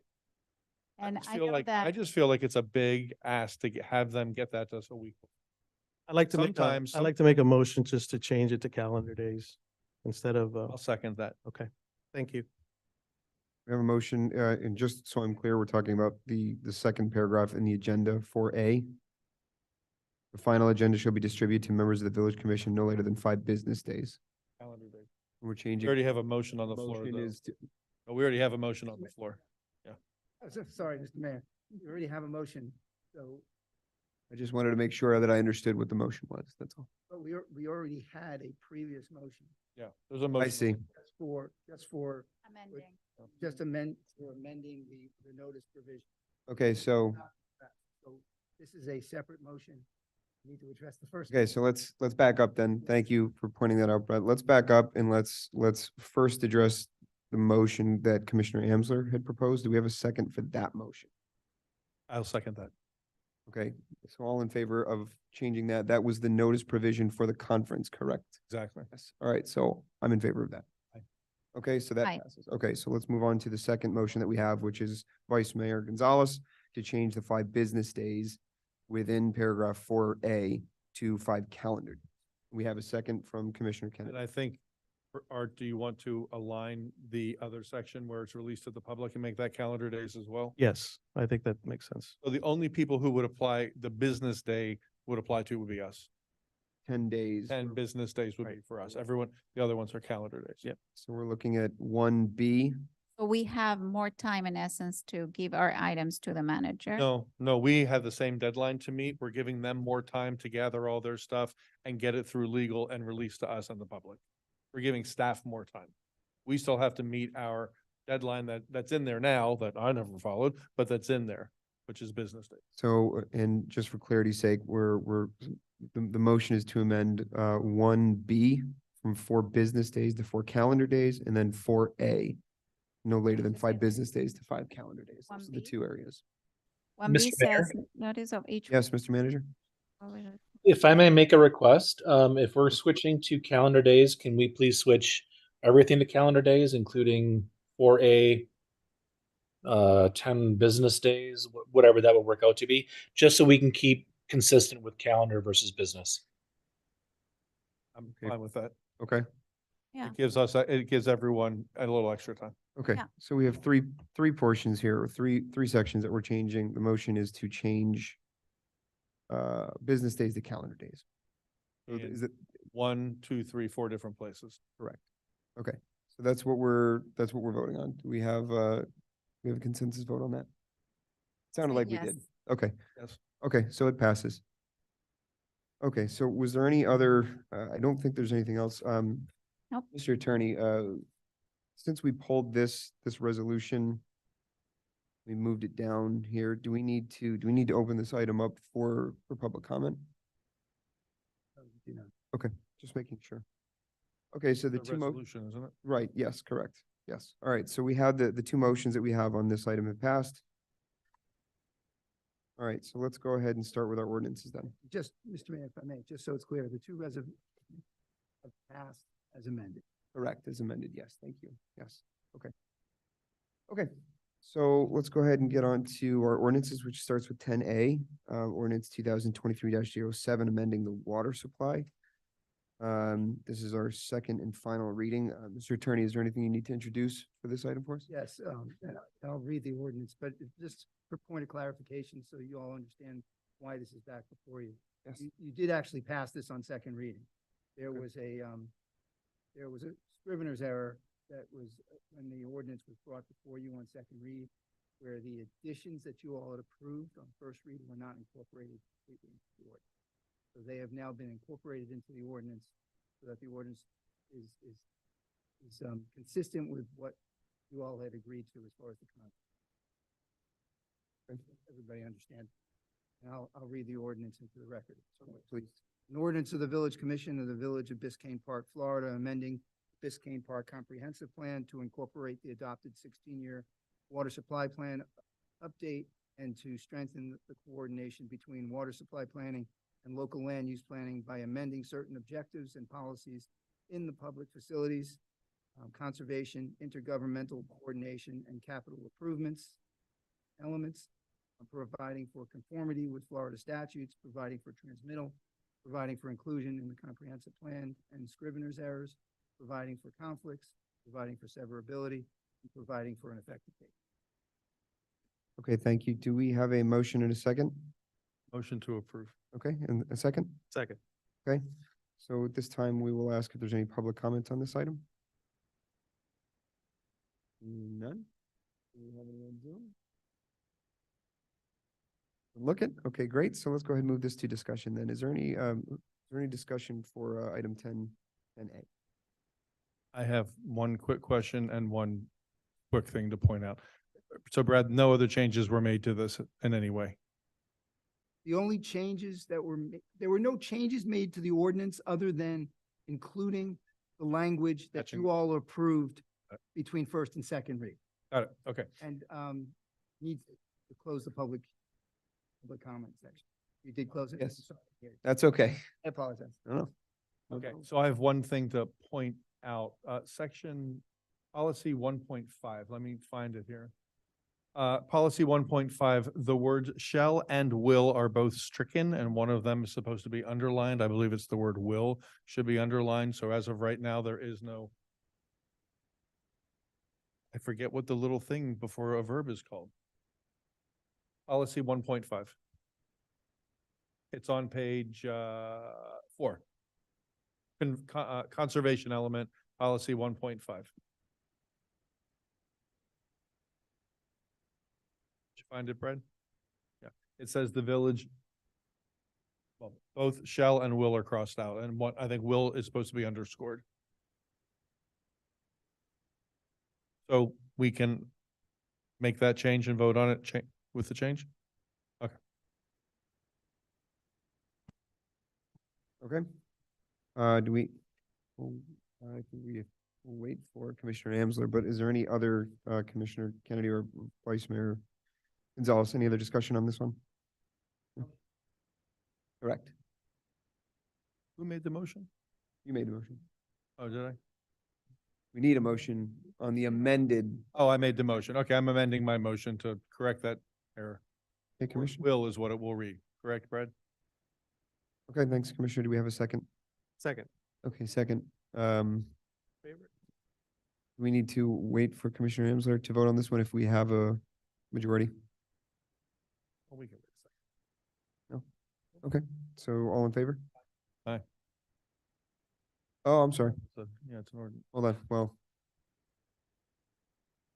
Okay, let's see if you have any discussion item on 10A for us. Okay, easy. Okay, in that case, then we have the motion as amended in the second. Madam Clerk, will you call the roll on this one, please? Mayor Goff, Yes. Vice Mayor Gonzalez, Yes. Commissioner Amsler, Yes. Commissioner Kennedy. Yes. The item passes on second reading as amended. Ordinance 2023. Great, thank you, Madam Clerk. Okay. Let's move on. Let's go on to our 10B, ordinance 2023-12. Mr. I'd Attorney, like to also make a motion to limit debate on this, please.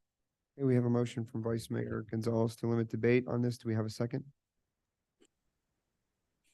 Okay, hearing none. Mr. Attorney, do you need to, can you read the ordinance for us, please?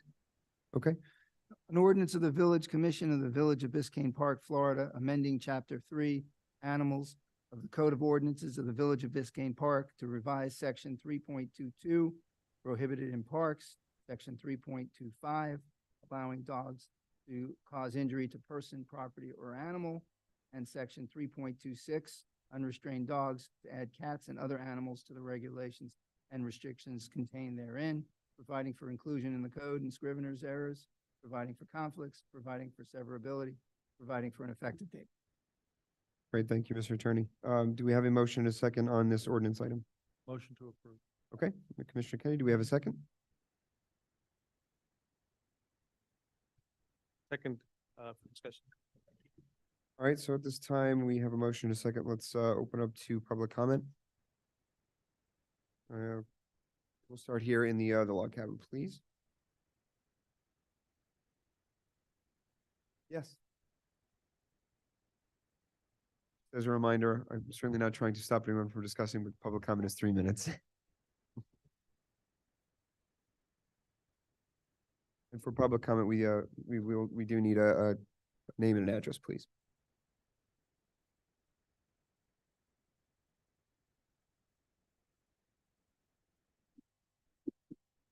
Well, thank you very much, everybody. Good evening. My name is Karina Goldenberg, and I live at 11131 Northeast 9th Court. And I've been living here for the past 14 years. I have dedicated my life for over 20 years to rescuing animals, rehabilitating the sick, injured, and abused furry creatures, and finding homes for each one of them. I founded 2 nonprofit animal rescue organizations, and I still manage About the Animals Corp. I've acquired a lot of experience working with veterinarians in Italy, where I started at a shelter with over 1,000 dogs. I've spoken at many animal welfare events, and I will always be there for animals in need. I don't really understand this ordinance and what it intends to do, and especially because it's based only on 1 or 2 complaints. If we talk about the dogs ordinance, I believe it has been in place for 9 years. Does anybody know? Okay. How much has that collected for the past 9 years? Does anybody know? Well, I do. $0. It collected $0 because it's not enforced and it's public record. So with many atrocious events around the world, why don't we use our time to fight something that is a worthy cause? But I understand that that's not your job. Then why don't we dedicate ourselves to real issues that affect the village, like speeding, like crime, and even cosmetic issues that affect all of us, like an old bolt or a broken, rotten car with flat tires on somebody's driveway, just to name a couple. I'll never forget a person who once gave me a lift and later referred to this as a sketchy neighborhood. I was offended. I was offended. So aside from all that, we have humane and proven solutions to care for the animals, and we have a lot of support for that, and we have a lot of people willing to dedicate themselves free of charge to helping this situation and to helping the 2 people who have issues with cats on their property so that we can help them implement some deterrence. I'll be happy to implement the pilot of my stray cat project right here in Biscayne Park. Let's discuss a peaceful and decent way to help the animals and the people, whether they like them or not. As a Biscayne Park resident, I wrote this, so I'm going to read it. I am ashamed that such bill has already passed first reading. As a human being, I am saddened by the indiscriminate persecution of animals and by such waste of valuable time on this matter. I will give you, Miss Pamela, an outline of my stray cat project. It's an app. I'm still working on it. I'm still developing it, and it is hopefully going to be groundbreaking. I'm going to implement it in the entire county with the help of many partners, including Miami-Dade Animal Services. And I am willing to do it here first. So let's be national news for something good, as opposed, as we were on 2018 for something that really made national news and it didn't look good on us. Why don't we change it and do something that everybody, I'm sure, will applaud? Thank you very much for your time.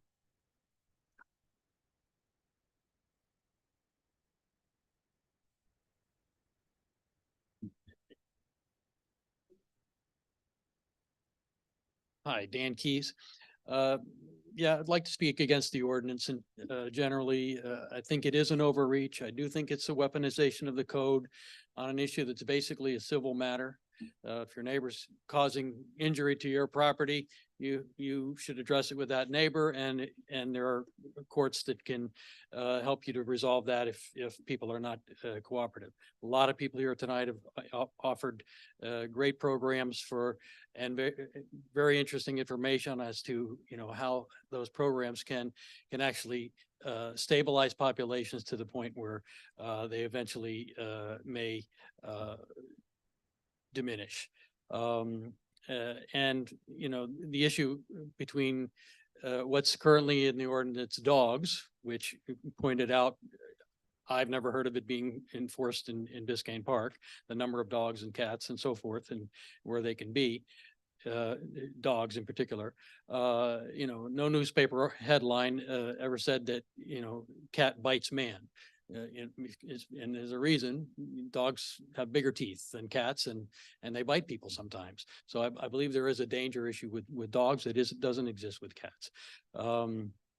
If a resident suffers damage to their property by any means by another resident, there is a recourse through the court system. So I urge you not to vote for this ordinance, please. Thank you.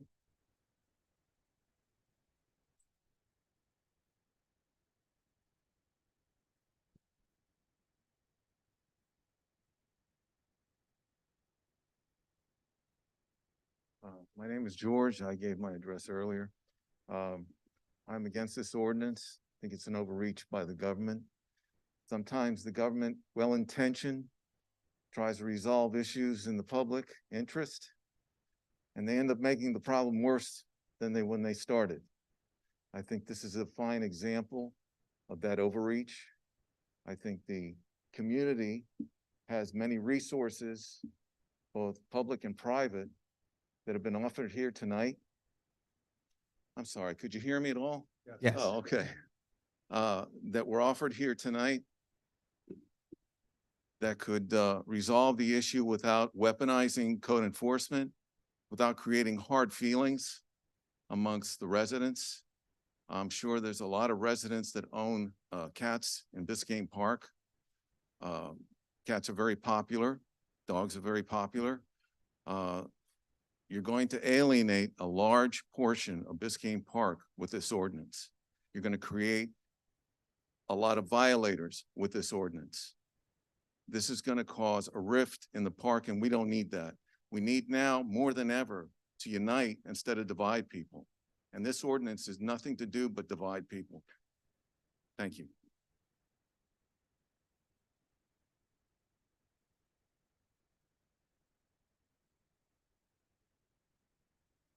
Okay, there are no more comments here in the log cabin. Yeah. Janie? On Zoom? Janie? Okay.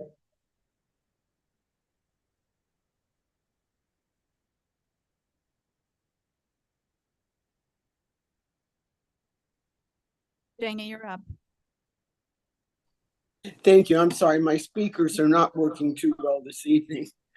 Janie Anderson, 11905 Northeast 11th Place. As you guys have heard from me before, very much a cat person, and I'm also very much in favor of this ordinance.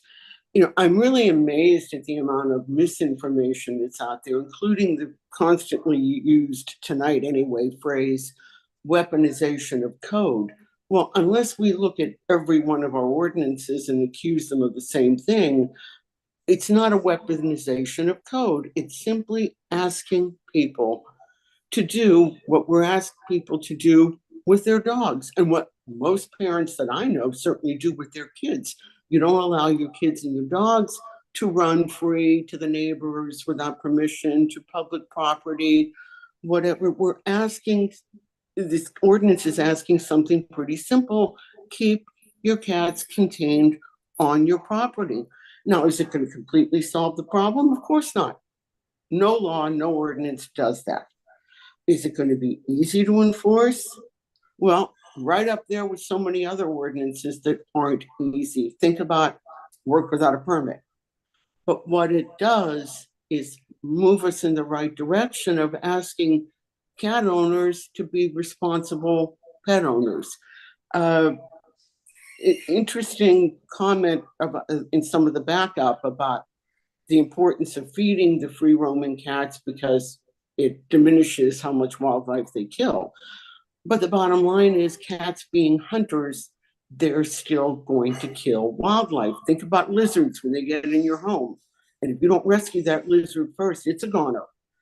And on top of which, a front yard or front porch full of wet paper plates of soggy cat food is a health issue. It's nasty. It attracts vermin. We ought not to be encouraging that. And, you know, the unintended possible really good consequence if this passes is that if it incentivizes a few people to keep their cats inside because it's just easier than trying to confine them to the yard, that's going to save a whole lot of little cat lives that won't be run over and won't be attacked by dogs and won't be attacked by mean people. So yeah, I am in favor of this ordinance. Thanks. Madam Clerk, do we have anyone else on Zoom? That's all? Okay. All right, thank you. Okay, so having concluded public comment on the ordinance, let's go ahead and move to discussion. Emails are Do we have emails?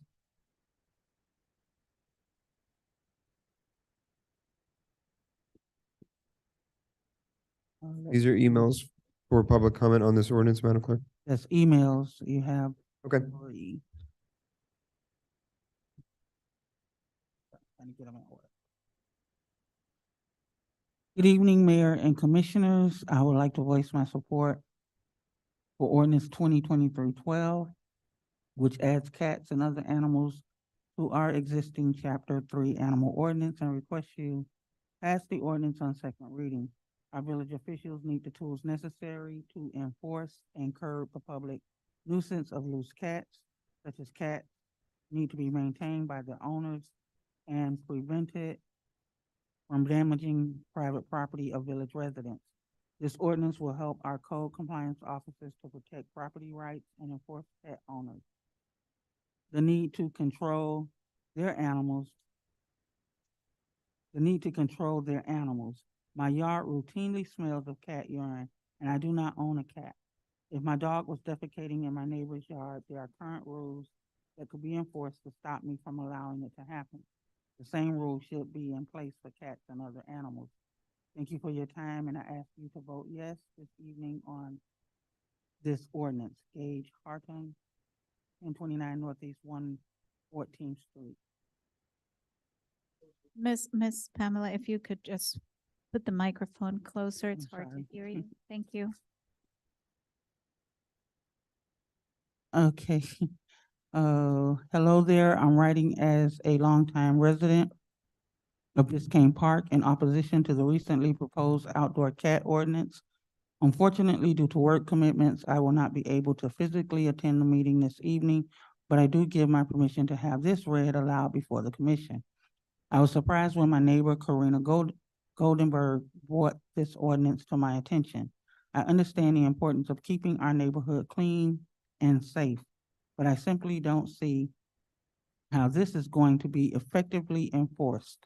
Leash laws are very tricky, as it is difficult to catch these situations while they're happening, even in our small village. This often results in cases of "they said," with conflicting reports ending with no action taken. Leashing cats does not solve cat problems, just like leash laws do not keep dog owners from letting their animals roam free. There will always be irresponsible pet owners, and the greater community should not be held accountable for their actions. Cats are not dogs and should not be beholden to the same legislation. I, for one, have never been menaced, chased, or attacked by an off-leash cat while out walking my leashed dog. If there are individuals whose cats are becoming a nuisance, it should be an issue between neighbors and animal authorities. Such disputes should not enact change on an entire neighborhood, punishing the responsible cat owners who keep their pets vaccinated, neutered, and medicated against parasites.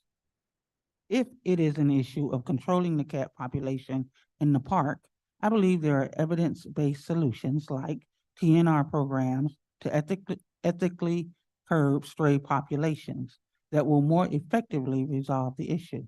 In short, I respectfully oppose the proposed changes to this ordinance to include cats and other animals, as I don't see how this can be effectively enforced. The underlying issue could be mitigated by partnering with the TNR program to control the cat population, raising awareness of programs that offer affordable, convenient mobile vet care to encourage preventive parasite measures are taken by pet owners, and encouraging our neighbors to respectfully resolve animal-related disputes on a person-to-person level. Thank you for your time and consideration of my commentary. I'm signing here with my full name and address. Jamie Flung, 11133 Northeast 9th Court, Biscayne Park. Hi, my name is Izzy. I was on Zoom for the last meeting speaking on the cats. Unfortunately, I can't make it tonight. Me and my family have a cat named Gaga. I got her as a gift for my 5th birthday. She's super sweet and very sassy, and I have had her for 12 years now. Ever since I got her, she has always been an indoor-outdoor cat, and she used to going outside doing her business, then coming back to the house later. Once again, I feel that implementing this law and penalizing all cats and cat owners isn't the right thing to do or the right way to go about this issue. In my opinion, I don't think this law is going to solve the issue the village is having. It's not all cats that are damaging property, but specifically stray cats roaming the streets and being fed by certain people and families. My cat doesn't have anything to do with the issue, which is why I don't agree with the entire village being penalized. I think it's going to be very difficult to go around the entire village searching for cats outside, let alone figure out if it was a cat, a dog, a snake, a raccoon, or even an iguana. How would the village know? I have heard a few people on the village committee say the exact same thing, yet vote yes for the law to be passed, which I don't understand. I believe the reason my cat is very healthy at age 12 is due to the fact that she has the ability to go outside and live freely. Being an indoor-outdoor cat owner, I know that this law does pass, it'll be very hard for my cat to adjust to being forced inside all the time and not being able to do what she's done the past 12 years. It's not like I can just train her on a leash to go outside and pee or completely change her dynamic. She's not a dog, she's a cat. I do know a lot of other indoor-outdoor cat owners who most likely will have the same issue. Thank you, Isabel Amsler, 860 Northeast 109th Street. That's it, Mr. Mayor. Okay, I understand that we had one other individual here in the log cabin that didn't know that that was the time to get up and talk. So if you have a comment on this, please, now's the time. Thank you, Madam Clerk.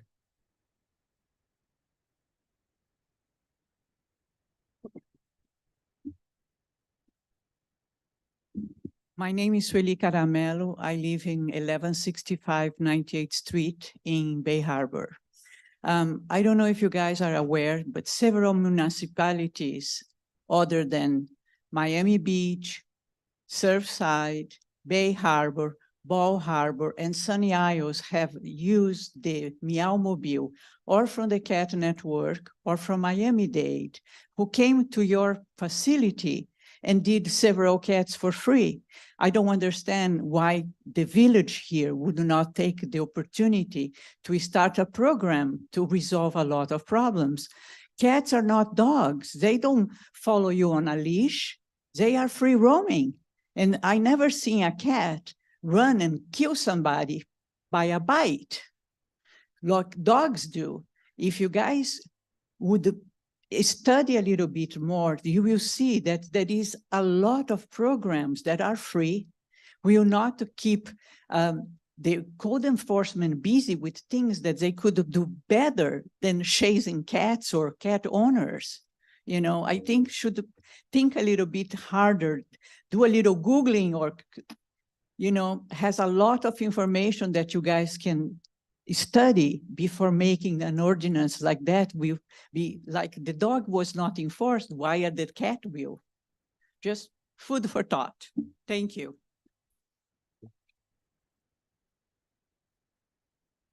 Okay, so having concluded public comment and closing it at this time on ordinance 10B,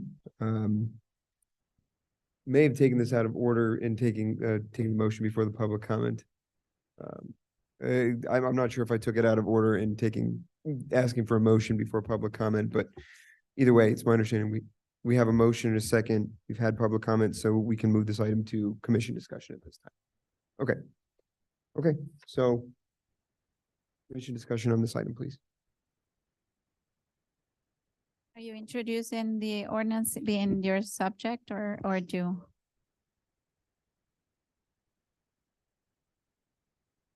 Okay. I think it merits an introduction, so I'll do it. A little bit of background. So I'm again disappointed we reached second reading with this ordinance. As you may have heard me talk about it before, I still don't understand how we got here, and I'll kind of walk you through my process on why I'm doubting it so much. Background, and I'm just gonna quote Commissioner Kennedy on his statements and part of the backup information he provided us. He stated that Biscayne Park is a home to many feral, abandoned stray cats and otherwise living outside. Several long-term and growing cat colonies thrive in Biscayne Park. These domesticated animals experience horrific death, spread disease, damage personal and public property, negatively impact our village environment and wildlife. And this is Commissioner Kennedy's statement on the matter. It is a summary that I'm doing. There is a lot more information that is available publicly. You probably follow for the first ordinance, as well as many discussions that we've had since February. Okay. This issue has also been highlighted by several residents, as you've heard today, for both sides. Today you have before you an ordinance for second reading that proposes that cats be treated the same way than dogs in the village within our code. If this ordinance passes as it's being proposed, owners of indoor-outdoor cats will not be allowed to let them out of the private property unless they're leashed or restrained somehow. This has brought major conflict and discomfort with a lot of you, as we've heard. And you hear tonight, we're reading a lot of personal matters as much as information they're put out in the county, different cities, etc. After all, this ordinance would affect people that claim ownership over their indoor-outdoor cats, many of which decided to own because they understood they had the right to do so. As stated in the website of Miami-Dade County, unlike dogs, it opens with, unlike dogs, cats are not confined and can move freely among multiple homes, communities, and caretakers. I can tell you I spoke with two families that are already rethinking if this passes because they currently live under indoor-outdoor cat policy. The reason being because allergies, because they can't have it out inside. That's kind of this decision made at the moment when this was an opportunity that they had to explore, given this condition the county raises as an option. But municipalities and cities are able to build laws that solve issues that they're of those cities, issues that belong to them. We have the right to do that too. We look into our issues and we can make our own laws to fix them. So what is the issue at the village level that requires a law to solve this specific problem that we see it as a village-wide, again, problem? What is the issue? What's the issue that requires to amend a law within the charter of our code? And how did we come about this? That's the part that I kind of scratch my head about. So here's my first point. The rationale behind the ordinance, in my perspective, and with due respect, it's poor. It's quite poor. It was never brought up to the manager. In any case, I've had multiple conversations with the manager, as do all of us. At any point, it was brought up by the manager addressing that this is a village-wide concern, that there is a problem in the village related to cats in general. Not because we don't have a policy that does not allow them to bring it up. Actually, people bring a lot of issues up that are not in the code. There's just issues of management that kind of require conversation with the manager. It was never requested that Public Works be involved in assessing which areas could be considered most affected in the village. After all, they're the ones driving all over, picking up the dead animals off. They're the ones that get the calls for the birds. So they know this village in and out. They drive it every single day. So they know. They weren't requested to kind of provide, where is it? Is it on the northeast, southeast corner? Where is it? There was no proposal in terms of budget consideration needed to address the size of the problem either. We have actually $2,000 put in the budget as a request. We got something to work with. What we were deciding with the $2,000 was not specified. It was not rationalized. There is no reason for it not to be 1,000 or 10,000 because we don't know what the size of the problem is. It was never requested the Parks and Parkways boards gets involved to advise the manager or brainstorm on ideas on how they can help mitigate it. They are in charge of the medians of our green spaces. They also know what's going on, and they can be requested for assistance to the manager on these matters. There was no attempt to contact the county for support during our discussions. This is how, again, I found out that we have a lot of resources I didn't know. I called 311 and I found out there is a lot of things happening in the county that go beyond the village. Because if we do something ourselves that is allegedly an issue that requires a village-wide ordinance, then we got to think how that impacts with North Miami, with unincorporated, and how does that play along? So that discussion actually didn't happen either. And it was never suggested that we surveyed residents to help identify who are owners or not owners. It was never discussed the impact it could have in our cat owner community. And that's the part that we are addressing with this ordinance. A lot of you have spoken about all the things that could be happening out there. And I think it's a combination of a lot of things that I'm here to support that they do happen starting tomorrow. We've learned so much as a village discussing these things. But we're talking specifically addressing an ordinance that would limit cat owners with their ability to let their cats be outside. This ordinance already passed first reading. If it passes second reading today, you're allowing it to become part of our code, and cat owners, if found at fault, could be subject to fines. And that's my second point. What is being proposed cannot be enforced. It cannot. There is no way to claim a cat, it's yours, unless it carries a tag or a microchip, which by law in the county, you're not required to do. The county claims there is 1% of the total population of owners of cats that claim ownership. So within the cat community, owners, they're indoor, outdoor, out of 100, maybe one can claim ownership. Maybe that one could be enforced if seen at fault, etc. So we're not addressing the majority of residents. And I think we can do better. As a village, we should explore solutions that address problems that are identifiable, measured, and therefore could be targeted with tailored solutions to those problems. I don't claim to know which one of those are. You guys are the experts. A lot of you spoke. I have no idea what the right fit is. And I'm going to state again what I spoke to some of the people that very passionately defend cats. My job is not to defend cats. I'm not here for that. My job is to represent residents. And within those, I have many that claim concerns with property damage. So that needs a solution, as well as the stray cat situation, as what free roaming, however you want to call it, wildlife that's been mentioned about. All of that needs to be considered. So we can do better, and we should look for the appropriate solution. I don't claim to know it. You guys will provide it, but I did provide examples in the agenda of other cities and other county programs that are being implemented just for, I don't know if you guys had the chance to read through that, but I attached it in the agenda.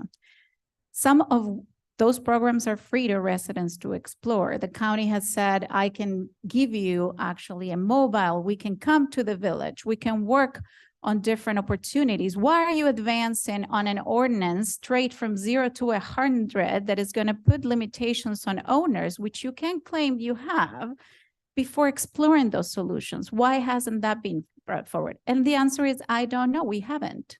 But there's always time for that. And the conversation can continue to evolve. I did address that I found this very easily through 311. So my last point, this is simply not a good policy. We have been dancing around trying to identify and fit language on the existing ordinance, finding ways to simplify a solution that, as you can all see, is not simple. I will not stand behind the ordinance based on opinions of personal judgment.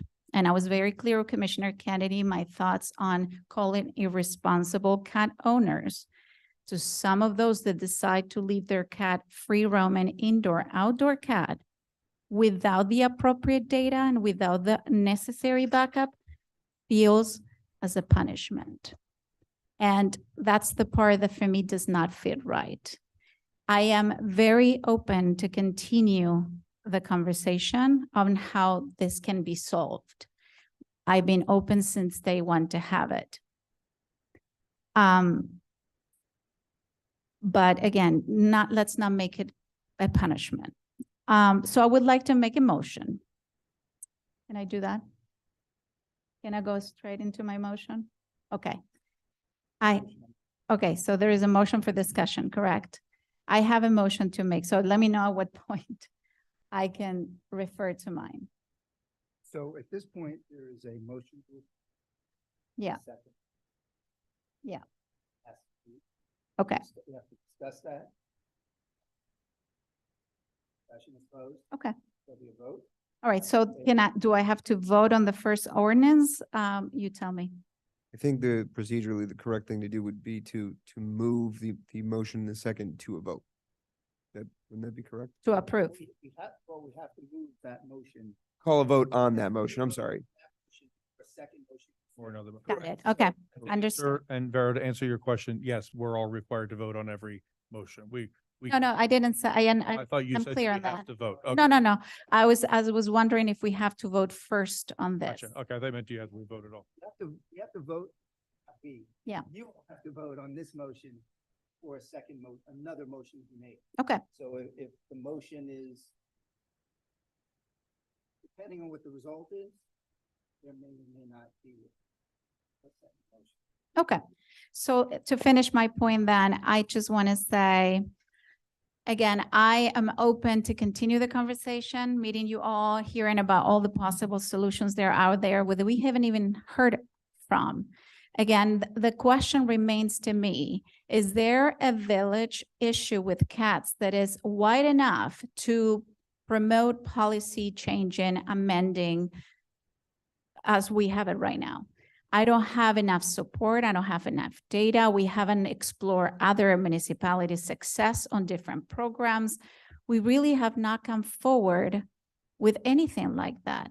But instead, and it was literally designed as a simplified way to add codes and cats and animals to the existing code, sort of forcing a solution that seems simple to some that claim the cats can be, trained. But the truth is, there's also reading materials that you guys can explore, some of which already attached, that talk about the mental health of the animal that has already been roaming in and out, the weight management issues. Some of it I can speak just for my cat. I don't know all of you, but she comes inside and eats, starves if she hasn't eaten all day. She's not eating outside. No one's feeding her outside. She spends maybe 3 hours outside, but she does. So I'm not going to minimize my situation or compare it because that's not my point. My point here is I'm not going to stand with an ordinance that I find that it's poorly put together. And I have no data backing up as we truly have a problem that is village-wide to address. I do believe in its further conversation, and I think there is opportunity to do that. That's it. Okay. Thank you, Commissioner. Commissioner Kennedy? Art, outside he's on the phone. Should we wait for him to come back in? Probably. We should. Just Here he comes. okay. I'm gonna take the opportunity as for, yeah. Okay. Okay. I was waiting to see if you wanted to be I part want of to it. make sure you're present for. You want me to go? Okay. So, what I'd like to do here is to have a very, I'm gonna time myself, Art. I'm timing I'm timing myself. Yeah, I'm gonna see what this 5 minutes feels like. So, I want to have a really straightforward and clear discussion about the actual ordinance. And not allow it to get all muddled with misinformation and disinformation. Those are two different things, unrelated topics and over talk that really, quite frankly, just confuse the valid concerns that people are having with this.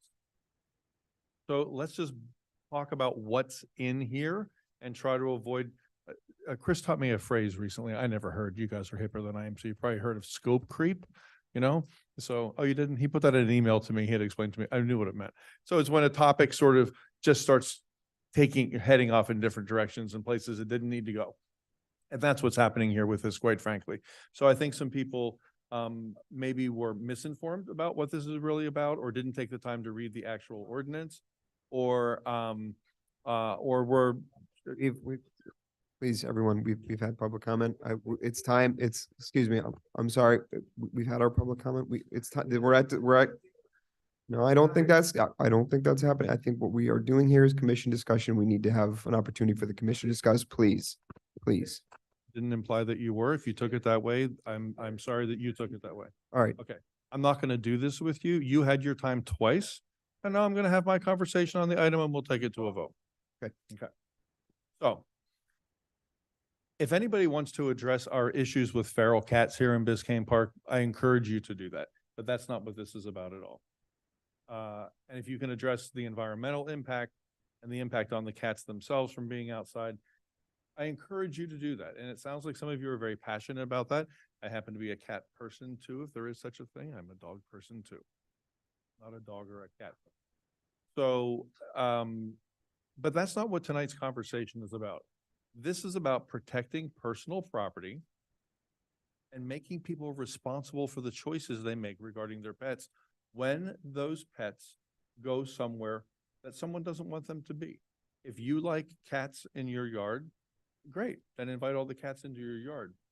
But please recognize that there are people who don't want other people's cats in their yard. And that's just a fair and reasonable thing. It's a completely fair and reasonable thing that some people wouldn't want dogs in their yard. We have an ordinance to help them with that. Some people don't want cats in their yard. Some people don't want kids in their yard. So all this is doing is providing an opportunity for that to be addressed. So let's talk, put all of this aside. That was a whole lot of conversation, interesting stuff. I learned some things.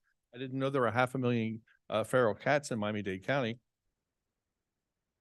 Yeah. Okay. Well, it sounds like maybe the TNR is not working so well, but that's not a conversation for tonight. So, okay. So these are the three specific things that are actually in this ordinance, guys. It's not all that other stuff. It's not all that other stuff. It's three things that are in this ordinance. Jonathan. I'm sorry, ma'am. We've had 2 times for public comment. They were in commission discussion, please. You're all passionate. I know, we appreciate. We have a the procedure to passion. follow, We do. and now you're eating into my time. I didn't touch anyone else's time. Let's please just continue our respect me. commission discussion, please. So 1, 2, 3 things in this ordinance. I want to make something very clear. We're not creating a new ordinance. We did not write new code here. This code lives in our code right now. Our code of ordinances includes these 3 items. They already exist. We're merely adding 4 words to them. Cats and other animals. Okay? The codes exist. The first one is section 3-22, prohibited in parks. Now, this is the section that says dogs can't be in the park. Okay? And it goes into great and glorious detail about why dogs shouldn't be in the park. Did you guys read that section of the code? Do you know why it says dogs can't be in the park? It very specifically says something. It's about worms. It's about spreading worms. So it's the language in our code, as it's written in our code now, says, I'm paraphrasing, dogs and cats spread worms to humans. And because of that, keep in mind, it says dogs and cats do this. Because of that, dogs can't be in the park. It doesn't say dogs and cats spread worms to humans, so dogs and cats can't be in the park. It says dogs and cats spread worms to humans, so dogs can't be in the park. The only thing that is changing there is saying these animals spread worms, then they can't be in the park. Pamela, can I share my screen real quickly, please? Can you allow me the ability to share? It is? Okay. So, just to be clear for anyone who's not, probably all where you folks are, this is the specific kind of worms that humans get from cats. These are actual photographs of people with the worms, called Cutanea larva migrans. This is referenced in this is currently referenced in the Biscayne Park Code, and those are pictures of people who actually have it. Jonathan? There's no time limit on commission discussion, everyone, so please, let's just let the commission, there was a motion that was made, but it was not approved. So Images of commission- the people commission's with having the worms discussion. living in their skin. The pictures on the bottom are actually me, FYI, so I've gotten them. I don't know who said I'd never got them, but I have twice in my yard gardening with gloves on. I never garden without gloves on. I'm head to toe covered. The only thing you see on me is this. I wear a hat, I'm covered, long sleeves, long pants, everything tucked in, gloves, my shirt tucked into my gloves. Yet I got that in my hands twice. That is specifically why it's written in our code, to stop the spread of that. And you can see, it took me 45 days to get rid of these things. I was wearing gloves. In the one picture, you can see the pills I took twice a day. I think it was for 14 days. To kill the worms that were living in my body because I gardened where my neighbor's cat poops. and I go out there looking for it because I smell it and I find it to get rid of it before I start gardening, and still it happens. That's the first section of the code. The second section is 3-25, and it says that dogs cannot cause injury to person, property, or animal. Now, dogs, some people very fairly said dogs are more, have the greater ability to hurt a human being. I'll accept that. But cats and dogs both damage property. Cats do specifically. And we've had complaints about that, quite a few. People that own $50,000 cars that have had to have convertibles replaced and hard tops replaced, bought covers for their cars that the cats clawed through to get destroyed the cover and then subsequently destroyed the car again. Not one resident, it's not two, it's a bunch. Okay. And I heard from a bunch of them and they won't come here and talk. One person went through 3 cars. Art, I believe you said you've had cats scratch your car. Yeah. Yeah. So this is about, okay, and people see cats scratching their car. So that's what this section is about. It is about holding people responsible to the damage caused by their pet. Guys, it's fair. If you own an animal and that animal damages something, of course you should be responsible for it. And of course we shouldn't have to tell you, but that's what codes are written for, because unfortunately the government does need to tell people that. Everyone's not as kind to go knock on their neighbor's door and say, I saw my cat scratch your car. I think you better go get it painted and give me the bill. Doesn't happen. So people need recourse. That's what this is about. Their property, their personal property is being damaged. The third section is 3-26, having them unrestrained on public or private property. And this is really simply, if people don't want your animal in their yard, they shouldn't have to put up with your animal in their yard. It's really simple. That's what this is really about. It's about 3 simple things. They can't be in the park where they could spread the disease you just saw. They cannot injure someone or damage their property. A very reasonable thing, guys. And they can't be on someone else's property if they don't want them there. So in all 3 sections, it says the responsible party, and that means feral cats aren't part of it. So there's all of this about feral cats, feral cats, feral cats, feral cats. That's what it's really about. So what's not included? I'm going to run through a list quickly because, and I was making some of this list while I was listening to people talk tonight, because clearly some people either didn't understand or chose not to understand, or were given bad information. But here's what's not included. Cats will not be required to stay indoors. They're absolutely not. You may put your cat outside.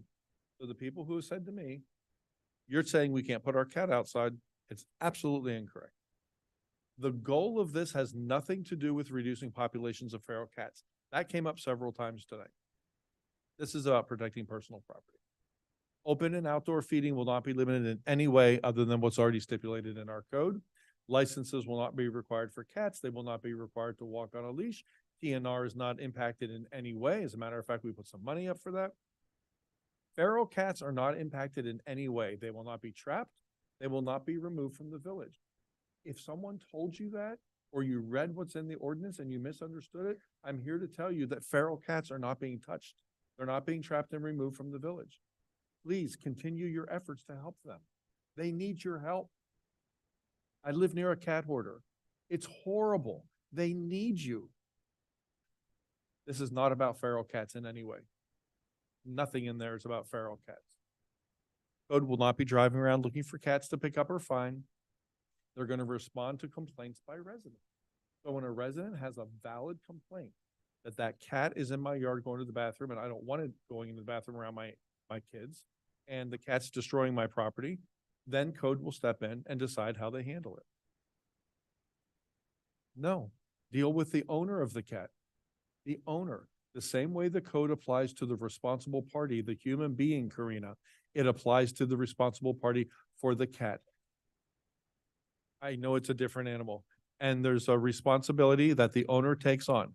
Responsible pet ownership. I'm not talking about being irresponsible because you put it outside.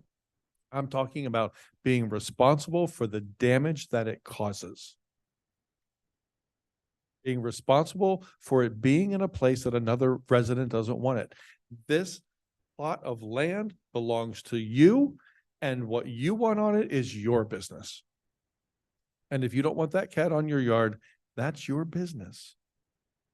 And we need to help people who are trying to protect their property and their quality of life, quite frankly, when they don't want to go play in a yard that smells like cat pee and cat poop and picking up toys that have cat pee and cat poop on them, when they know and can provide evidence that it's the neighbor's cat. So the other thing that this won't do, it's not going to save cats from disease or getting hit by cars. It's not going to stop that. If you put them outside, that can happen. I wish it would, for the sake of those poor cats. And it's not weaponizing code against anyone. That's an inflammatory thing that you say to get people all upset and worried. It's not weaponizing code against anybody or anything, any more than any other thing in our code weaponizes anybody, weaponizes anything.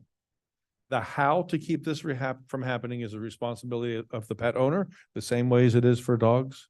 And it's a responsibility of code to figure out how they're going to enforce it when they get a complaint. That's all.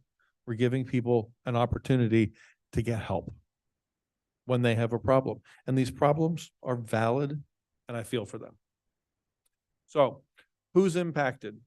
If you don't own cats, you're not impacted at all. If you own indoor cats, you're not impacted at all. If you own outdoor cats that don't leave your yard, I've heard that from people, then you're not impacted at all either. If you own outdoor cats and your neighbors welcome them into your yard, you're not impacted. If your neighbors love your cats and want it in their yard playing and doing whatever, then you have nothing to worry about. The only people who will be impacted is people who have outdoor cats and a neighbor rightfully doesn't want them in their yard. Or if you're dealing with cat issues, you will now have some assistance from the village. That's all this is. So it boils down to that. We need to get rid of all of that flurry of information, all of that passion and love for the animals. I get it. I think some of it may be misguided personally. And some of this was sort of thrown onto the fire to make it fan up and scare everybody. But the fact remains, guys, it's those three things. And they are very fair things. They are very reasonable things. I personally would be mortified if I found out that my animal destroyed someone else's property and the village had to come to me for that. I would be mortified if my dog did it, my child did it, my cat did it, my hermit crab did it. I wouldn't want that to happen. So anybody who has a good sense is a good citizen shouldn't want this to happen. So for the people who say this isn't going to make any difference, we make incremental changes. Stop signs don't work. Speed limit signs don't work.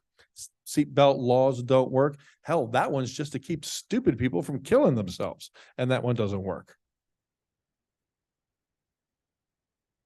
So guys, let me wrap up with this. Sometimes we work on soft, fun things, and other times we work on things that may not be popular and can make some people unhappy. I'm glad it made them unhappy enough that they came to a meeting. People who are visiting from outside, welcome. But when people in this village have a problem and there is a way to help them, we need to provide them an opportunity to get some help. And sometimes, and don't take this in any way to be disrespectful, Vero, please, because I think the world of you. Sometimes we can overanalyze and overdata ourselves into just getting nothing done. This is very simple, 3 simple things. They can't go into the park because they spread those worms, just like they can't go into someone else's property if they're not welcome there, just like dogs. And if they damage someone else's property, you're responsible for it as an animal owner. If you made the choice to put them outside, you can still put them outside, but you're responsible for it. Of course I'm going to be responsible for it, for God's sake. How many dog enforcements do we have a year? I quite frankly don't know. Maybe it's if it's not a lot, maybe it's an indication that having it in there, makes people pay attention. Who knows?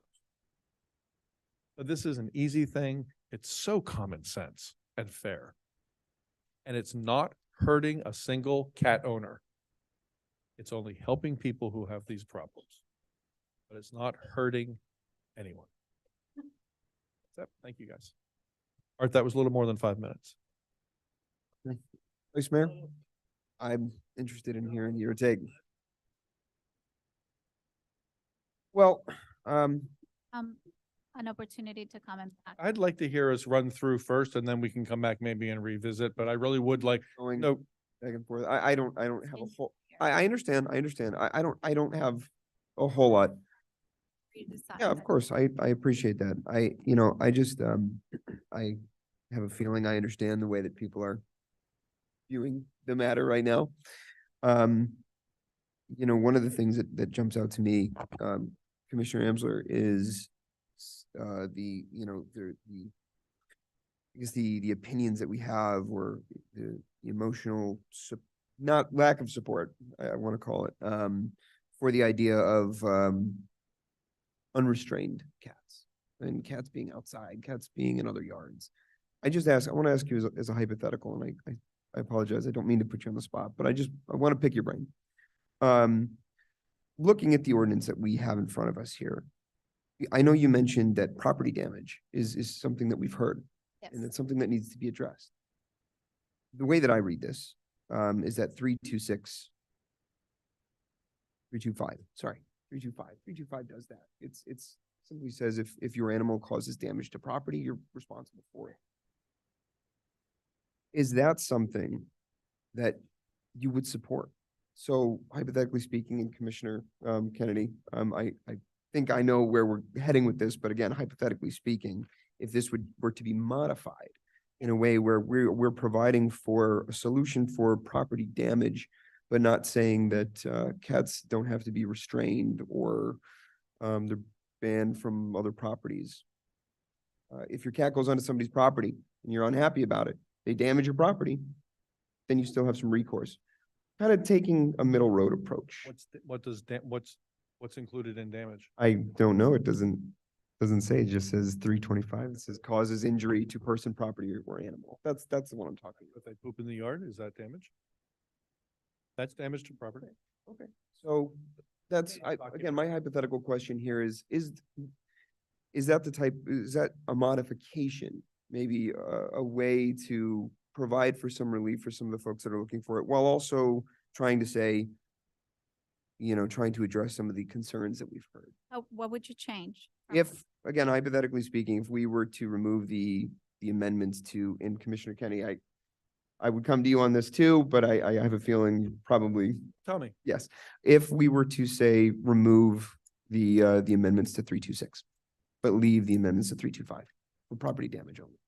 Okay. Property damage and injury, whatever it says in there. So you're saying it's okay now, unrestrained, it would just remain as unrestrained dogs. Right, so to address the issue that I know you've brought up in the past, say if my cat is outside and my neighbors are comfortable with it, I understand the way that it's currently written, Commissioner, that if your neighbors are okay with it, then, you really don't have to worry. But let's say you got a neighbor 3 doors down that's not happy about it.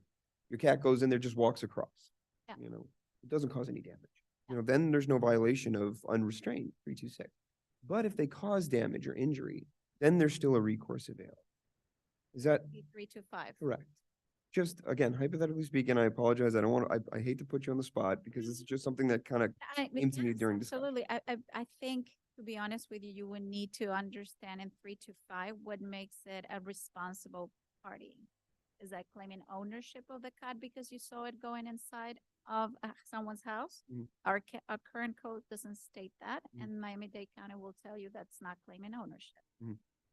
So I am okay with what you're suggesting in terms of considering 326, but then allowing dogs, cats, or other animals to cause injury person. Okay, and then it follows a responsible party a responsible party. So I wonder who that is.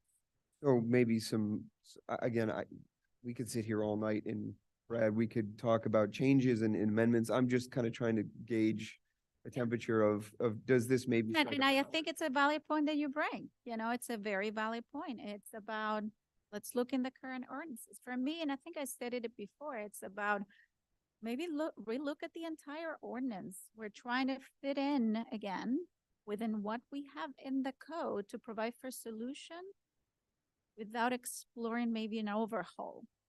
Brad, right? what do other municipalities have and what language do they use?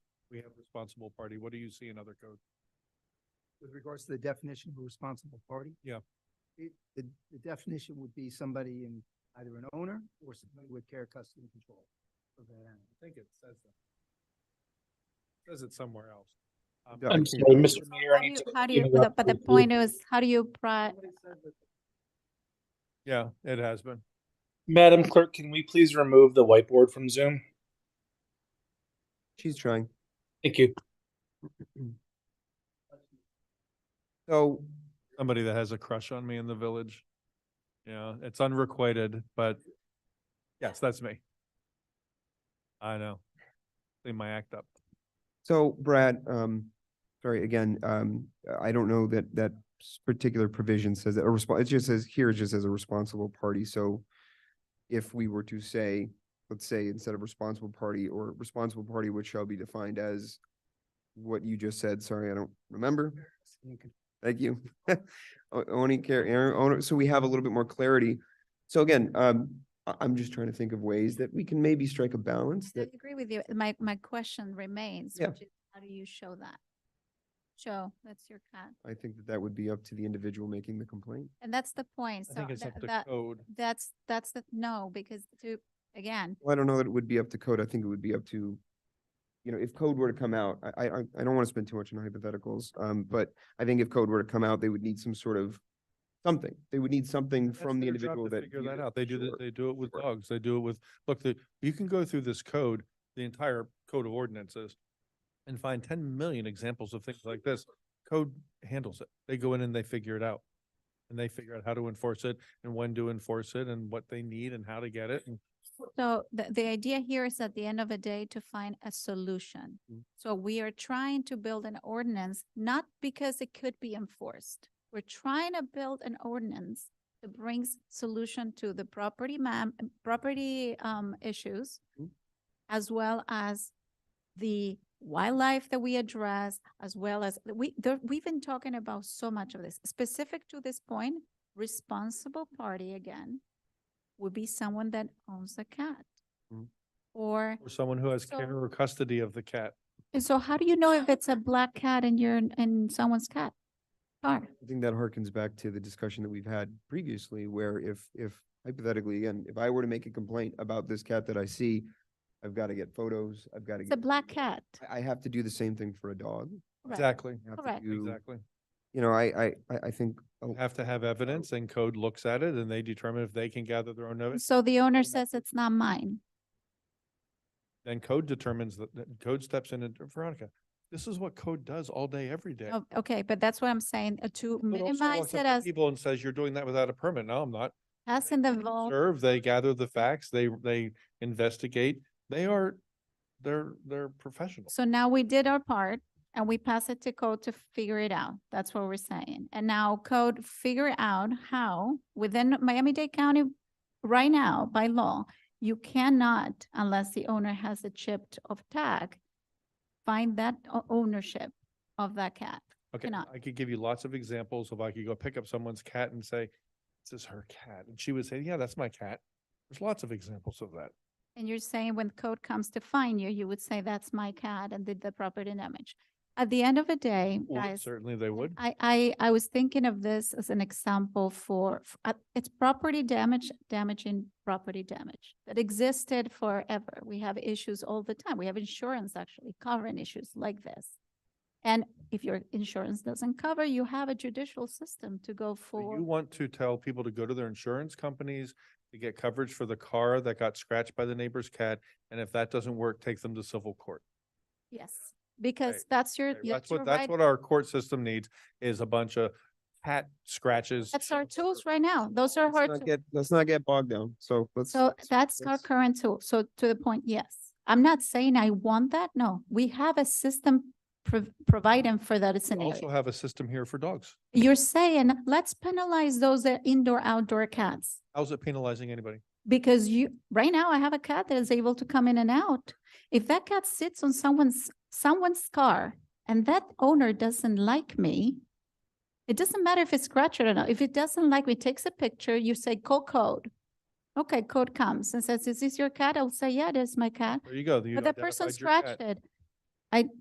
What do you mean a Veronica, if person that neighbor scratched doesn't it? want your cat on their car, then don't let your cat on their car. It's really That's what I'm simple. saying. So you're, That's your responsibility. It's not the victim's responsibility to make it not happen. so It's not it's, the victim's responsibility to make it not happen. It's your responsibility to keep your cat on their Right. car. so at that point, Your cat. she can claim me and say, you have to job. pay $2,000 for fixing the car.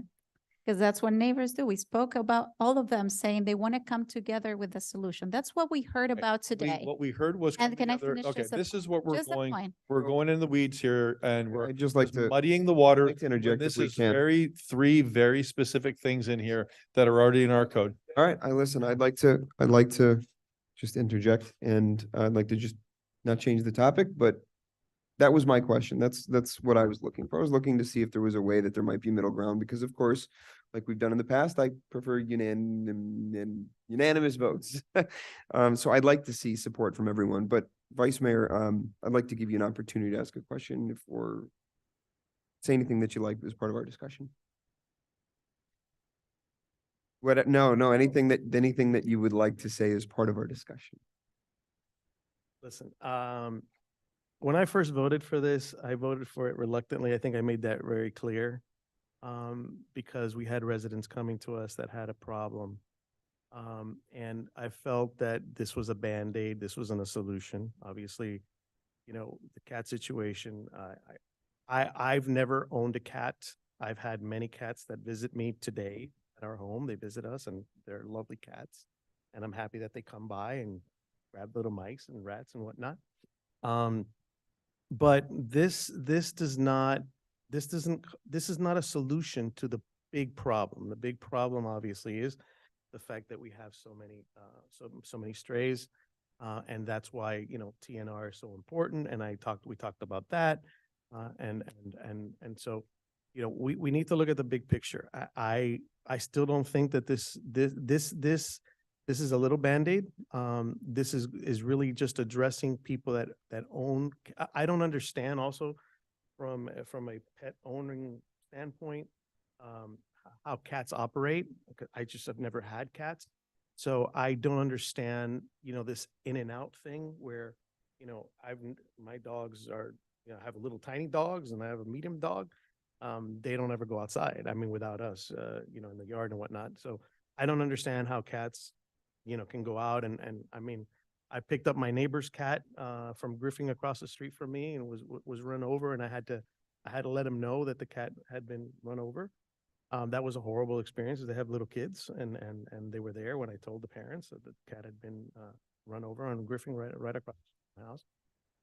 So I don't get that part. I really don't. I think there should be some level of obviously the stray cats. They're stray cats. There's nothing you can do that. The people's personal cats, there should be some level of responsibility if you damage someone's property. Now, and I understand some of the comments that have been made. There's litigation. You can take somebody to court and whatnot. You can't if you have a cat, your neighbor's cat coming into your yard, right, and is pooping all over your yard.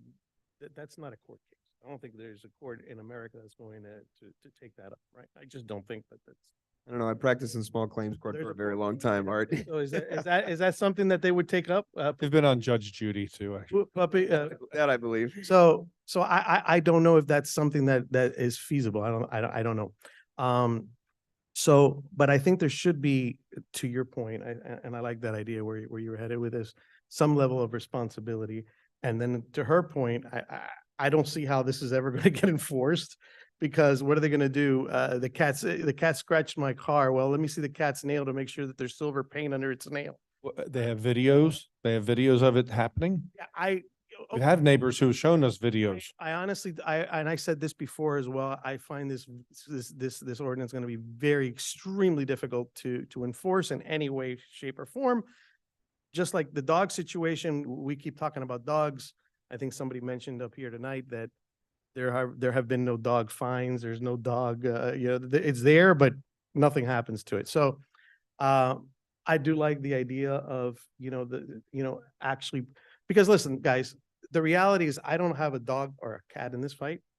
And that, but the truth of the matter is that we do have residents that have issues that are, their property is being damaged. And they're the first ones that came to us. Now, obviously, I've heard from you guys, but I've also heard from other people on the other side.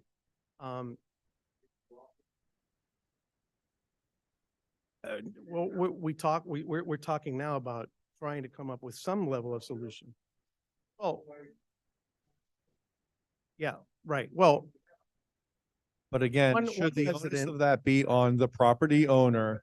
Should they be having to take steps to make them not be a victim of something? Well, one The person resident. responsible will be in charge of that. One specific resident that did speak up a couple of times prior to this said, and again, I don't know, but he said that he's tried just about everything. And nothing has worked. They continue to come into his yard and ruin his patio furniture. Well, I don't know, because You don't know that either, George. George, we're trying, Jonathan. no, we're trying to conduct this that's what I just said. I said I don't know. We're coming to a conclusion. So, but I'm just telling you what he said, right? Just like I don't know a lot of things, but okay. Sir, please, I understand, I understand you're passionate about this, and that's fine, but we've had our public comment. I think we're coming to a conclusion. No, I think we're coming to a conclusion. I think we're coming to a conclusion. We're trying to finish to finish this up. So I think that I like that where you were headed with some level of responsibility. I think if that is something that we could we could agree to, and again, I don't think that this is enforceable. I just don't see it happening. So let me try. I apologize. I don't want to cut you off, but we've heard a lot, and I'd like to try and get us to where we need to go, since we've got an hour left and we've still got a whole lot to do. It sounds to me like we may be approaching the situation that Commissioner Kennedy brought up earlier to our attorney, that there may be a deadlock, so to speak. In its current version, I don't hear a lot of support from a majority. And if we feel that that's incorrect, I'd certainly encourage you to speak up. But I don't know that I would like to see some sort of modification. It sounds like there's some support there, and I think that there's an avenue here where we can provide some relief. What would it be, Jonathan? Well, I quite frankly, this is something that came to me while we were having this discussion, was keeping the idea of 325 with the modification that Brad has recommended on the issues of responsible party being defined as he laid out for us.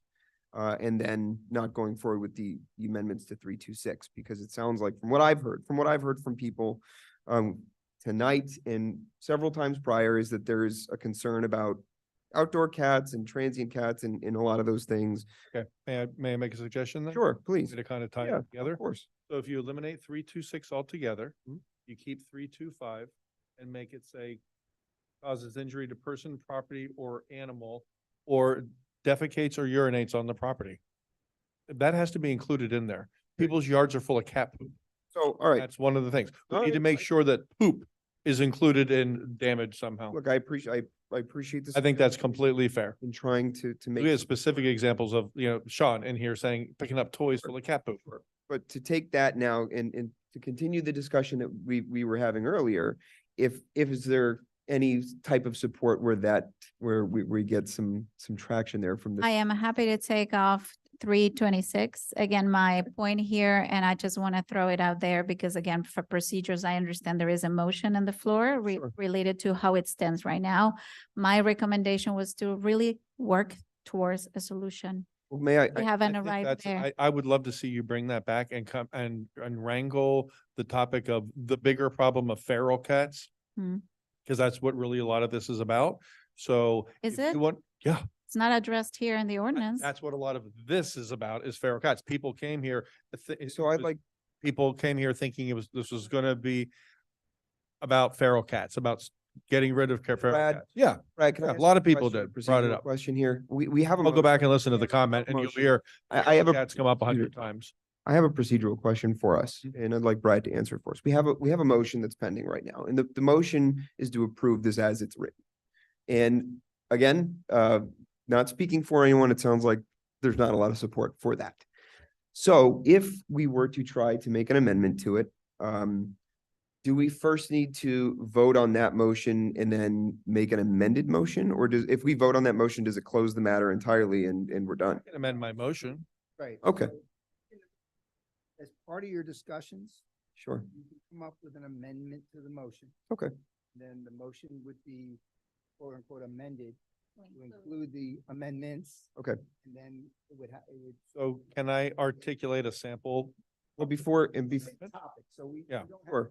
to vote on- Thank you, Brett. Before we get to the amendment, I'd like to know if there's even a point to amending at this point, because if there's really still no support enough to get us over the threshold. Stab at it? Sure. Okay. Go ahead. So if I were to amend this, tell me if I would get 3 yeses on this, eliminate 326 altogether, somehow include in 325 poop. Leave the rest as is. But with would we also be including the responsible party definition that Brad has offered? to Brad us? says it's a phrase that means something. We can include the language, so it's clear. And so you can include the language of responsible, what was it, Brad? Responsible Owns, care, custody, or control. owns, care, custody, control. That's somewhere else in there. I've seen that, those exact words. It may very well be, I couldn't. Okay, so responsible party owns, cares, custody, control, add that, and causes injury to person, property, or animal, or defecates on the property while in the. Okay, so I understand the amendment. We understand what's now just before us, not what we're saying yes to, but what's before us now. It's okay, Commissioner Amsler, let us, I'm interested I know that you've had a lot to say on this, so I am interested to hear what you have to say on a potential amendment. Or if you would amend further. Yeah, so I just keep going to the same thing over and over. I don't support 26.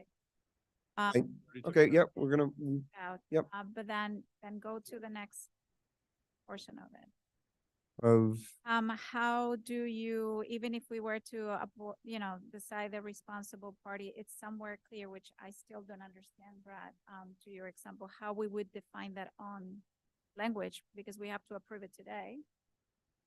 Can you just do a parenthetical after do responsible is- party? There would be an additional paragraph. Well, and can I back up for a minute? please, yeah, please. I'm gonna be amending this. I understand what I'm amending. Commissioner Kennedy said we're striking 326. Yep. Not- As it relates to dogs or just the amendment? I'm striking as the amendment.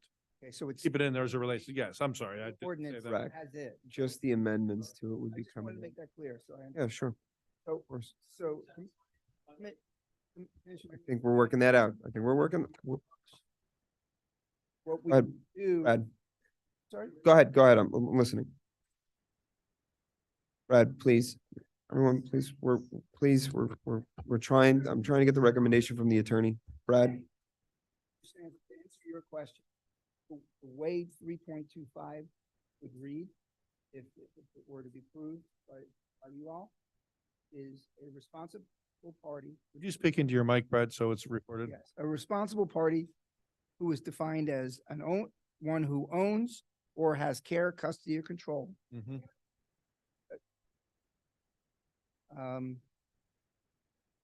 Shall be punished pursuant to section 3-36. If, please, I understand, but please, we're really trying to get to a conclusion. I understand what you're saying and you're proposing. I do understand that. so you would just define it in the paragraph. Okay. I have to say, because I keep having an issue with this and I keep going over and over and over.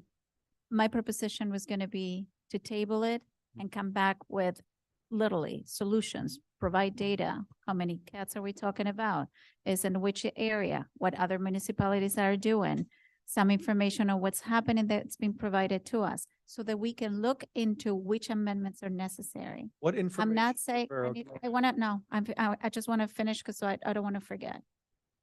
So for me, the opportunity was to have this conversation with people that have the experience. Us four here defining together at the same time with the attorney, with the appropriate languages of amending something. It's last minute push when there is no urgency. We have no urgency on passing this law today. So We could work on a solution that includes a lot of what we've heard How are those? and other related examples to of other damage cities that property? come forward.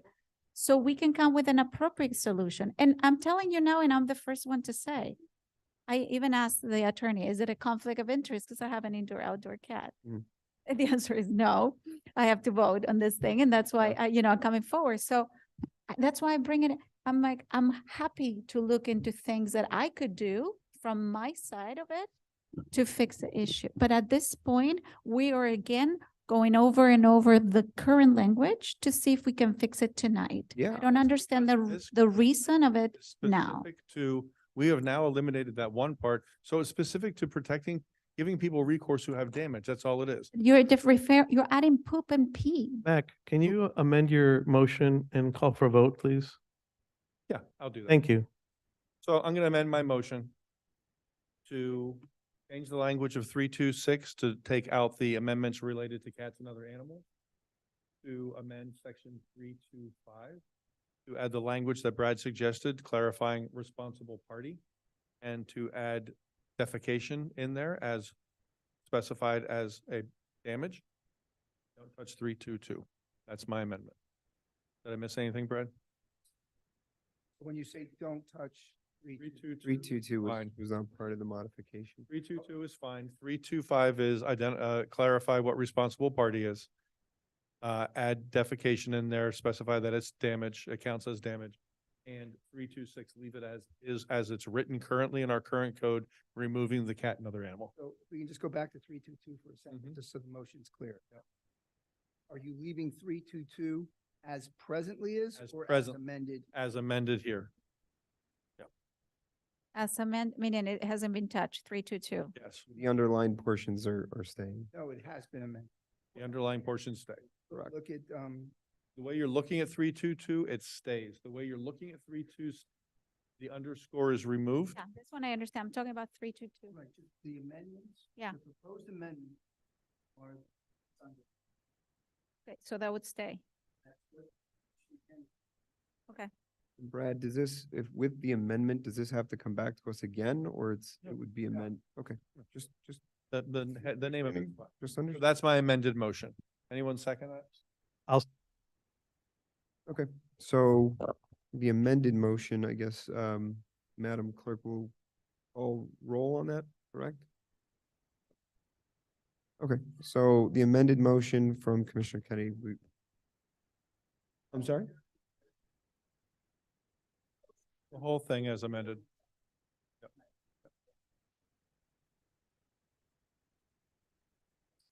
That's correct. We have the amended motion. We're calling roll on the amended motion that was submitted by Commissioner Kennedy and seconded by Got it. Vice Mayor. Correct.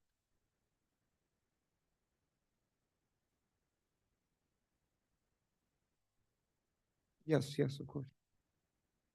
Mayor Gross, Yes. Vice Mayor Gonzalez. Commissioner Angela, No, Commissioner Kennedy. Yes. The item passes on second reading as amended. Okay. Thank you, Madam Clerk.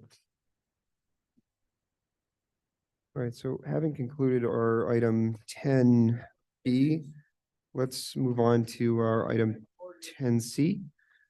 Ordinance 2023 budget amendment F for fiscal year 23-24 for code enforcement.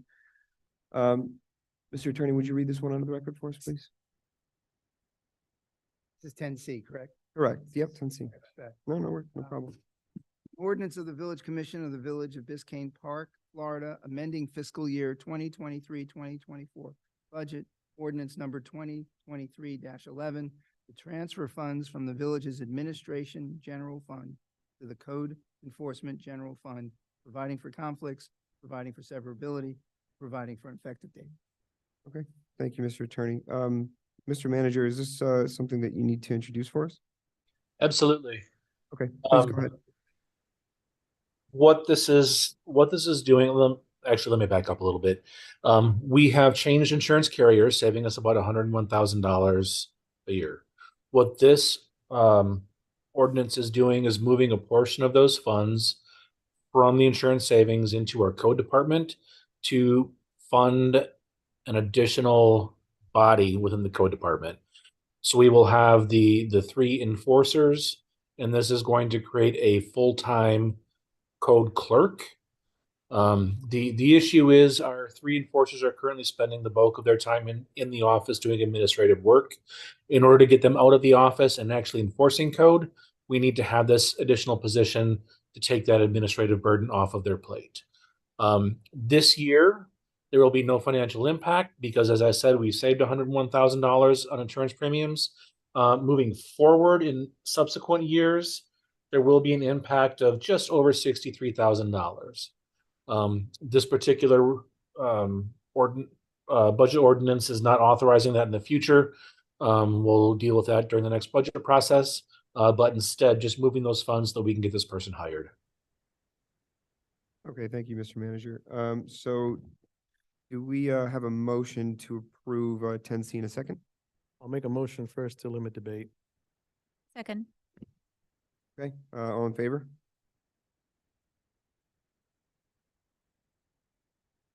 Yes. Made a motion to pass this? We have a motion to limit debate on this one. Oh. No, we have a motion by a motion by Vice Mayor and a second from Commissioner Amsler. And so all in favor again, sorry. Aye. All in favor of what? I'm confused. There's an. Limit the debate. And I wanna, following if you go, I I'm wanna sorry. do I that. completely misunderstood. I thought you meant. No, limiting discuss debate on it. 10C. Like, why are we voting for this? Because I wanted to understand if everybody majority wants to go and discuss it, I guess, right? No, we still discuss it. That's what I'm saying. I don't think it's needed in. It's just the limit. I'm sorry, guys. I misunderstood that completely. Yeah, it's just for the limit. Okay. So it sounds like we don't have majority for that one, so. Oh, then I have to vote? No, no. Okay, My- okay. So Can I retract myself? Okay, thank you. So I'll withdraw not to motion, sorry. Okay, That was so- my bad. Because I don't want to limit it. Right, understood. So it was raised and not seconded, so it dies. All right, so let's move Mark, on. you're to let's adding just- to the length of meetings by throwing these things out. About, This wasn't my I idea. got confused. I was You like. brought this up And and I'm now like, she's fighting me on every single one. So I'm lost in space, bro. Yes, you did. Our last commission meeting, you're the one that brought this 5-minute rule. okay, Don't so wanna limit on this side. I didn't- for 10C, That was already in the code. What for is? 10C, I'd like a motion and a second to approve the item. Oh, okay, that's. We have a motion and a second to approve the item, 10C. I'll motion. I think there's some confusion. I think we need a little reset on this. And we just kind of started over. This is an ordinance. Are you looking for a motion to approve so we can talk Yes, about it? that's- Motion to approve. All right, and I will second. Okay, so let's call for public comment on 10C. All right. The ordinance was right. You got it. Yep. Okay, seeing no public comment here, do we have any public comment on Zoom? Okay, seeing none. All right, so let's move this to commission discussion then. Who'd like to start us off? I'll go. I have a couple of things and it's really easy. Okay. So Chris, can you hear us? Yeah, go ahead. Okay, so Chris and I talked about this today. He explained it to me. So I'm anxious to hear what you guys asked that I didn't think of. So Chris, this is a net gain of 1 employee and one is specifically for code and the other one's going to be split more or less 50-50 code and building. Is that correct? Correct. Okay.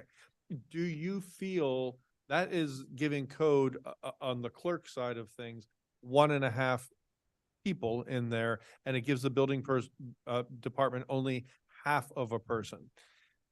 But then earlier this evening, you suggested that you're going to be reshuffling that completely and that you want to outsource the entire building department. Or did I misunderstand what you said? Nope, You said you're you want to correct. hire, you want to have CAP do all of building. You wanted to outsource the whole thing. Correct. So why would we hire someone who has a half responsibility in the building department if you're going to outsource the whole thing to CAP? We will still need an internal code/building clerk to handle things like the meetings, putting together the agendas. That's not necessarily something that CAP would handle. So we are still going to keep the position that Raphael had with the 50/50 code building. This new position adds an entire 100% just code. Okay, so then this code person, this code clerk, we'll call them, are they going to have the same title, Chris? It'll be specifically code clerk or code administrative assistant, I believe. Okay, and then the building/code one will be called what? Just administrative assistant. Does that mean you could use them for any village function? Knowing that you mainly want to use them for those two departments, but you could Well, use them, okay. I mean, technically speaking, we can use any village employee for anything. Oh, just- that's true. I guess you can do whatever you want. Okay.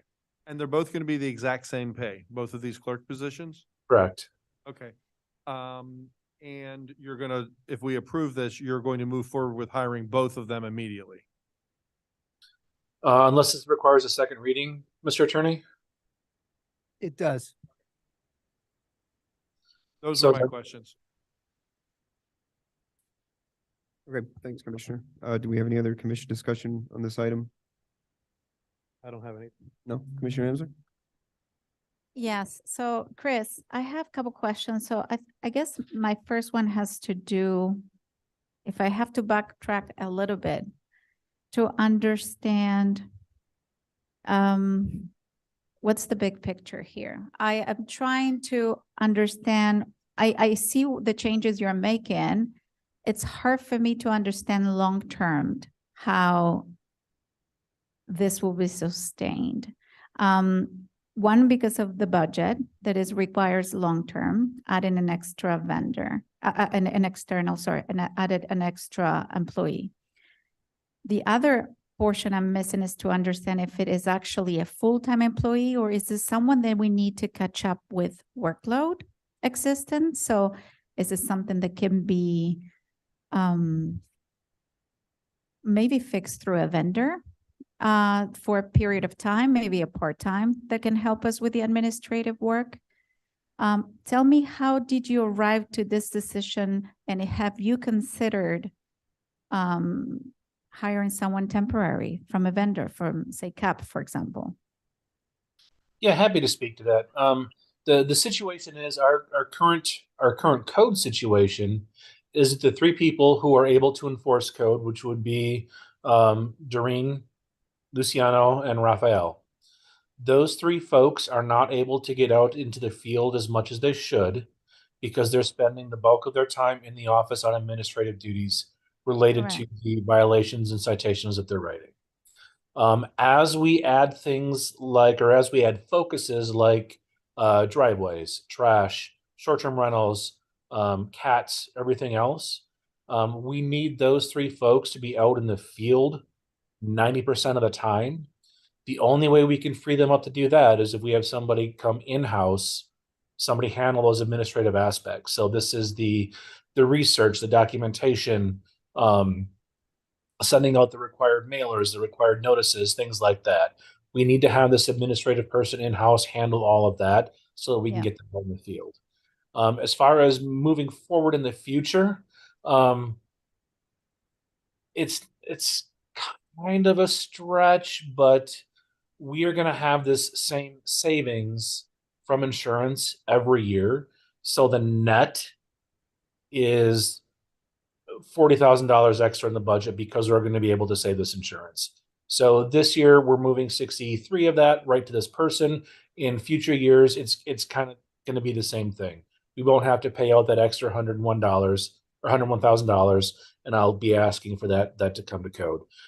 As far as hiring this out, my ultimate goal, and from what the commission has already discussed and voiced their opinions on, is that we need to have code in-house. We're looking to get out of the contractor game when it comes to code. We want to move that function completely in-house, and this will allow us to do that. So there really isn't a path forward with increasing our relationship with outside vendors when the commission has already decided that we need to decrease that relationship.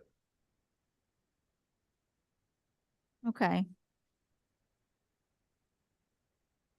Did we decided that we want to limit the amount of vendors in the case of code and that we want to make 100% in-house? I just don't remember having that as definite, because my second question was going to be around assessing how do you arrive to that decision? That was always Mario's intent that he shared with us. At least he shared it with me. Yeah, but well, in this case, Chris is saying is the commission made it clear that that's how we advance. And for me, it's more a question of, have you been able to do diligence? And I'm not saying you haven't, I'm sure you have. How do you know? And what sort of an analysis has been done to compare what we can get with one versus the other? What I'm saying is it takes a lot for us to hire someone. It's a commitment to the person. It's a commitment to the department. It has to do with the vision long-term if we do actually hire this person. And I'm wondering if you can just explain further what sort of an analysis. We have no SOPs in place, or at least they were halfway done last time we discussed it for code. How do you ensure that these people are doing what is necessary, that you actually need only one, that it's not a part-time, or that maybe you need two? So if you could just walk me through what that rationale and that conversation has been to assign one additional, specifically 100% designated employee for administration. Yeah, this is based entirely on my daily observations. The code department sits within the village hall. I see them and chat with them on a daily basis. I see them in the office working on administrative work rather than being out in the field. So I'm not sure what you're looking for as far as analysis goes. I can tell you based on my years of experience in operations that what code is telling me is true. They need to be able to get out in the field to enforce. And the only way they can do that is if they have somebody else in the office handling the administrative side of things. At the 100%, so there is no opportunity for maybe comparing it to a vendor for part-time, for example, that would not commit us in a long term. This is going to be a long-term issue. If we do a short-term solution like a temp or getting somebody from code, that's not going to position us in the long term. The long-term plan is we actually need additional code enforcement officers, but that's looking years down the road. The commission, when you were setting the budget, baked in or built in flexibility for me to increase internal staffing and internal expenditures with the idea of kind of moving away from that third party focus. And that's the other piece that I was building on. I understand. Thank you.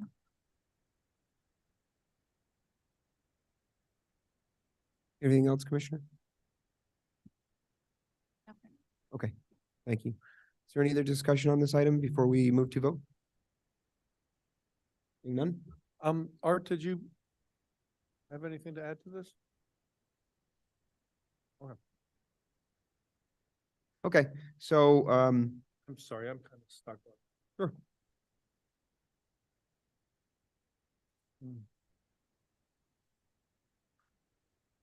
If we hadn't had the windfall of that insurance, which was great, thank you, Chris, whoever did that, I think it was you and Paul. We'd be having a different conversation right now. Yeah. Having the conversation. What do you mean? Because we didn't have the money to do it. It wasn't budgeted. That's what I'm saying. Right. If we hadn't had that financial windfall, we wouldn't be having this conversation. If Chris wanted to do this, he'd be asking for us to get the money from somewhere else, reserves or something. But we did have that financial windfall, so it makes it easier. Not that we should just, when we come into money, we should just like spend it. I've always felt we're really understaffed over there. Yes. Yeah. Especially in the code department. Especially in the code department. And I know that the building department has some issues as well. I hear from residents that it's like they're still tripping over things, not staff, but residents are in the permitting process. And just had someone standing in my kitchen the other day. I wasn't helping him, Dan was trying to figure it out. And, so I feel like I just want to trust Chris on this. And if he says, give me that extra body now, I can put it to good use and make this place spin better. Chris, I'll just say this, if it doesn't exactly work out the way you have it here for us, that person also, the one that's not identified as code, also was working on other things to help in other ways inside Village Hall. I think, I just want to like sort of keep an open view on how that could be used. That person. I don't want them to be so tied. But I'm telling you, with 110% guaranteed, we need a full-time code administrator. No, not that one. That one I completely 1,000% behind. The other one 50-50, if it could be, if you have an extra person, depending on the skills that you hire with someone, I'll be interested to see sort of how that plays out. I can see that might work for you in different ways is what I'm saying. Oh, gotcha. Yeah.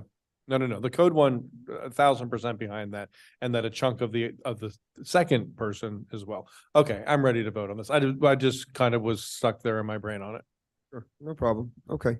So, why don't we go ahead and, Madam Clerk, can you call the roll on this motion, please? Mayor Groff, Yes. Vice Mayor Gonzalez,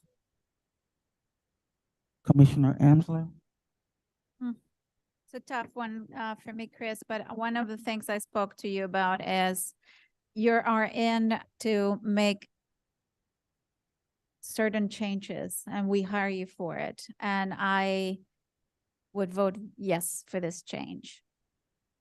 Commissioner Kennedy. I trust you on this, Chris. Go for it. Yes. The item passes Thank you, Madam Clerk. on first Mr. Mayor, reading. may I? Thank you. Thank you, Madam Clerk. Thank you, Mr. Manager. Mr. Mayor, Yes. can I ask if we can bump item 13F up next? This is a contract that I need to be able to manage the village, and I don't want to run the risk of running out of time. It's fine with me. Do we have a consensus to move that? Fine with that. Move that one up? That's fine. Okay. Okay, so then why don't we just address that one now so we can, as I understand, it's time sensitive. Okay, so 13F. Go ahead, Mr. Manager, if you want to give us your introduction. The quick background on this, we currently have a contract with Florida Department of Transportation to maintain 6th Avenue. It's a state road. They pay us $2,800 a year for services such as weeding, landscaping, mowing, things like that. We need to renew that contract. This year, what we're going to do is, what I'm asking you to do is just give me the permission to renew that contract. Also this year, we're going to be tracking those expenses to see if this makes sense in future fiscal years. So the net is we're spending our time and receiving $2,800 a year from FDOT. Okay, This is by resolution. this has to be, this has This to is come back to us. resolution. When does this need to be approved by, Chris? We're kind of in a carryover status, so we can probably hold off until the December meeting if this needs to be a resolution. We have to do it by resolution, then there's not. Be done by resolution right now. Okay, Oh, I see.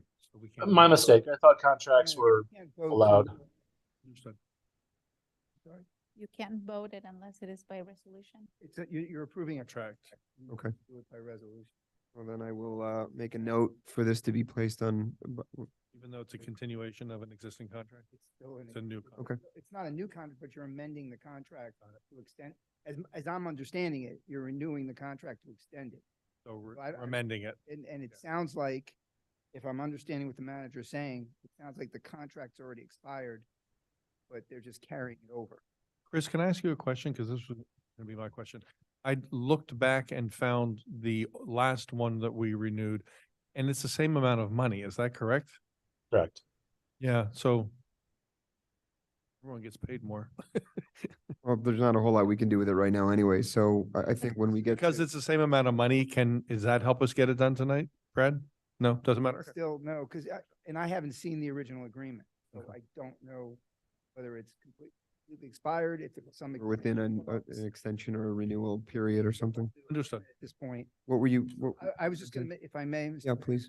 Make a request to the manager. Sure. If he can send me a copy of, this is the renewal, I understand, but if he can send me a copy of the agreement that was being renewed, give me a chance to look at it, and then I can draft the resolution as appropriate. Does that sound good, Chris? Can you please take care of that for us? Okay. Yep. Okay. All right, so then we'll look forward to having that hopefully on the next agenda.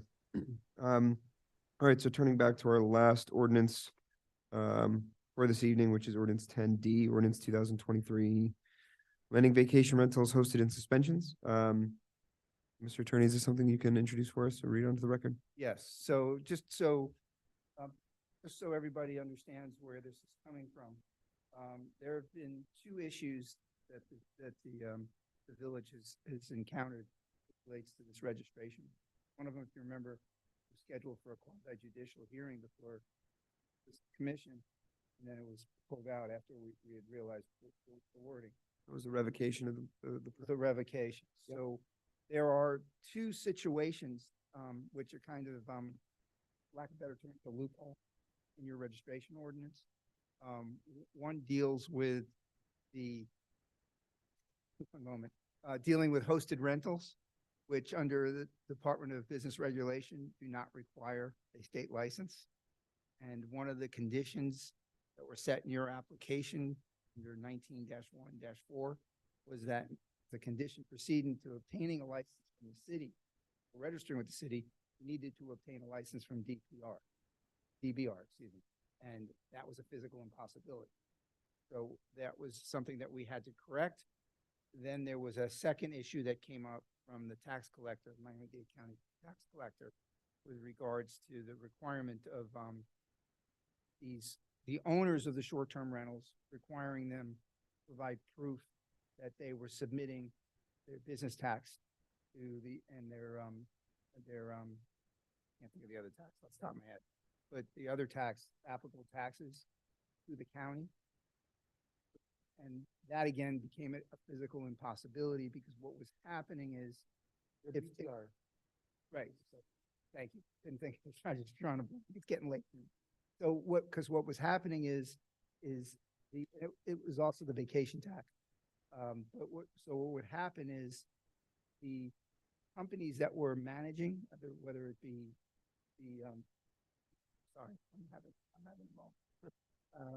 Airbnb or whatever the company is, the management company that's doing the advertisements and the management, they're actually the ones that are submitting the proper taxes to the county. Right? Okay. So it's a physical impossibility for the property owner to show compliance and therefore and get a license. So we've amended, as you can see, we've amended it to deal with those circumstances. Okay. With that being said, now I'm going to try to read the ordinance into the record. Brad, would you mind speaking more directly into the microphone? Yes. Having a hard time hearing you, and people are texting me, they can't hear you at all on Zoom. You want me to repeat all that again? Okay, thank you. For her. Okay. An ordinance of the Village Commission of the Village of Biscayne Park, Florida, amending section 19.1.2 definitions, section 19.1.4 application for vacation rental license, and section 19.1.15 penalties and enforcement of chapter 19 vacation rental license program to include the licensing and registration of vacation rentals that do not require a state license or an open and active account with the Miami-Dade tax collector, and clarifying the circumstances in which a license may be suspended or revoked, providing for inclusion in the code and scrivener's errors, and providing for conflicts, providing for severability, and providing for an effective date. Thank you, Mr. Attorney. Do we have a motion in a second on this one? I'm going to make a motion to approve and remind you guys that we decided to loop in those other two topics into the conversation. So before we vote on this, we'll need to have those conversations. We may possibly amend it, and that amendment may require a title change. Brad will let us know that, in which case that may not be able to even get voted on tonight. Okay, well, let's start with the motion, then we'll move it to discussion and with the understanding that we'll have those other two items as part of this. So we have a motion for Commissioner Kennedy. Do we have a second? Okay, all right. So do we have any public comment on this item before we move to discussion? None. Okay, all right, let's go ahead and move into commission discussion on this and determine how we're going to loop in 13B and 13E. I'll be real quick. How did we see this happen? So if I'm understanding this, Brad, where I see if required by state law, that's how that's gonna kind of loop in the room rental thing? The hosted rental? Yeah, Correct. So if basically when we're talking to section 19.1.4, subsection B4, correct. If it's not required by law, then they won't, then the applicant will not have to produce it and they still will be eligible for registration. so if state law changed, we wouldn't have to change this. That kind of Exactly. covers our butts that way too. Exactly. Excellent. Okay, that was my one question. And then I'm gonna sort of paraphrase the other part of this and tell me if I'm understanding this. The suspension prior was tied to a citation. So X number of citations, the manager revoked the license. And now it's tied to adjudication, meaning they go through code compliance. And if they're found guilty of code compliance, that's what starts counting? Well, there were two issues. You wanted to incorporate other sections of your code into violations that would subject the property owner to suspension of the license, one being noise and one being trash. So that was incorporated into that.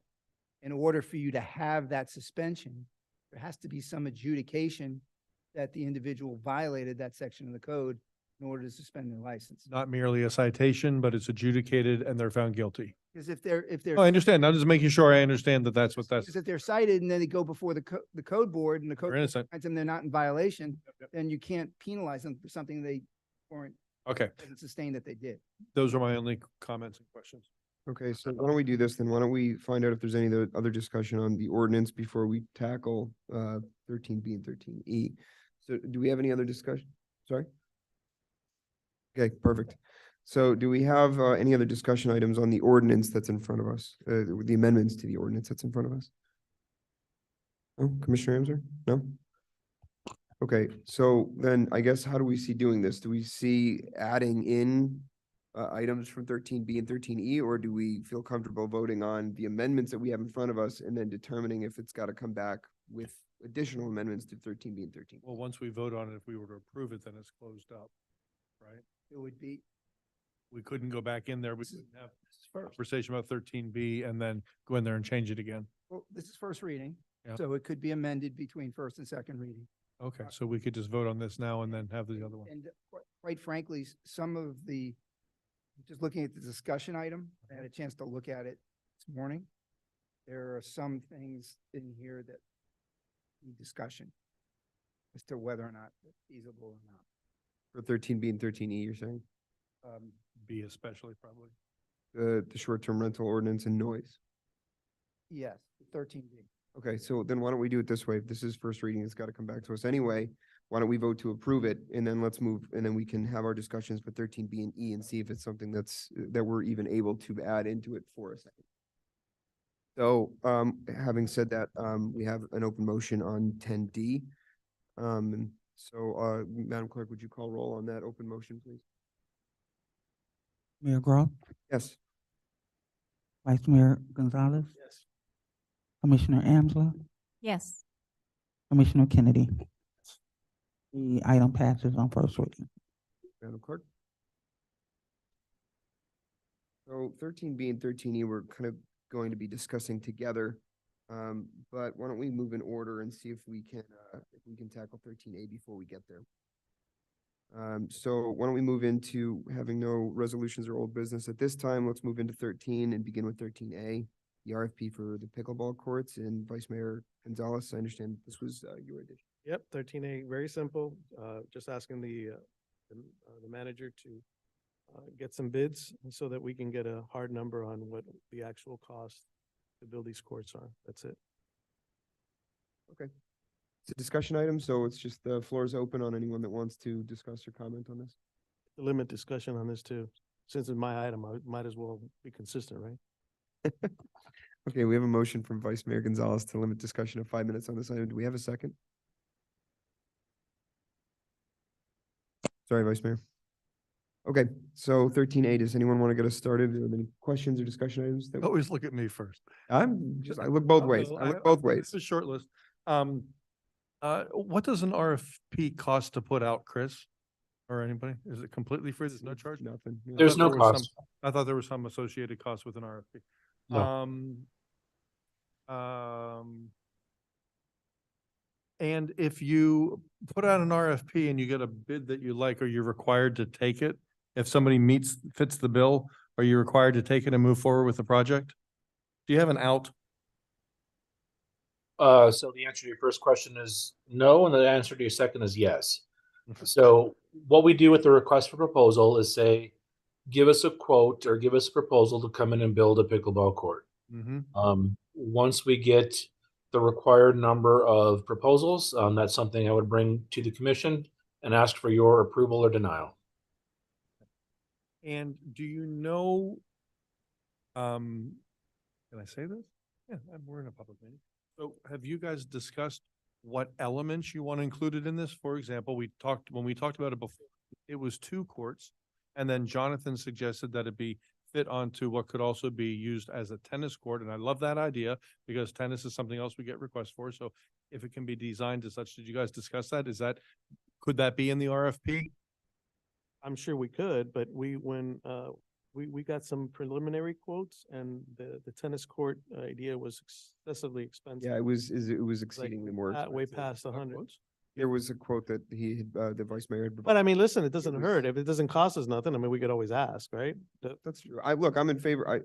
I'll just jump to my conclusion on this. I don't mean to interrupt your thought process by any means, but this is just an RFP, and I think it's to be able to just see what it's gonna cost, where it's gonna go, what it's gonna be made of. Sorry, Brad, you think. Your RFP, I'm gonna make it easy. Okay. Your RFP can be conditional or alternative. So the RFP can go out saying you want to build 2 pickleball courts or you also want requests for proposals for building not only just 2, but also 2 pickleball courts and a tennis court that can convert into whatever, two pickleball courts. And could people bid on one or the other or both? They could, but they Probably wouldn't get the job. wouldn't make Okay. sense for Yeah, them. to do okay. that. I'm just trying to sort of They're trying to chart it out in my brain. the I understand. bid, so Okay. wouldn't So, make sense for them to do that. I'm good with this if it's 2, and if the bid asks them to accommodate that onto a tennis court, because we're not beholden to any of this. I'd also like to see, some kind of, in that possibly, some kind of a covered, shaded space. My brain's starting to turn off now. Some kind of a shaded, space for the people who are waiting to play, whatever. Some kind of a concrete pad, tables, cover, shade, like we have some of those other shaded areas adjacent to this, so it's not just these blazing things in the sun. I don't think that this should be included in the amount of money already we have allocated. I don't think that that's gonna be realistic. I just don't, I don't think that. Well, we could ask them to, Yeah, I know, you can ask them. I just like to see that as part of it. Anything else in the park? Yeah, and there's, no, I mean, it would be associated with the courts, I get it, Yeah. I just don't think it's all of one. feasible with the amount of money that we have allocated. And I'd want to make sure it includes all the other, I don't know what all the other elements would be. Do you have to fence this thing in? And, okay, so all the normal elements of a pickleball court. Okay, I'm fine with it. We're not obligated to anything. Oh, okay, so this one is, I do not feel that we are ready to move to RFP on this one. I think I stated it before. We did a whole process strategic plan. We highlighted the community came forward, gave us over 2,000 comments as to what they wanted to see happen. Lots of people said dog parks, a lot of people said pool. Some people said pickleball courts. So there's a lot of items that deserve the same sort of a chance. And we just agreed to pay $1,000 to a consultant to sit with us and align those priorities. I still don't understand why we're rushing specifically with pickleball courts. I understand the rationale the commissioner presented on why he feels this is added value to the village, and I don't disagree. But I do understand that a lot of people have mixed feelings about what they want to see with $90,000, and they came forward and they told us.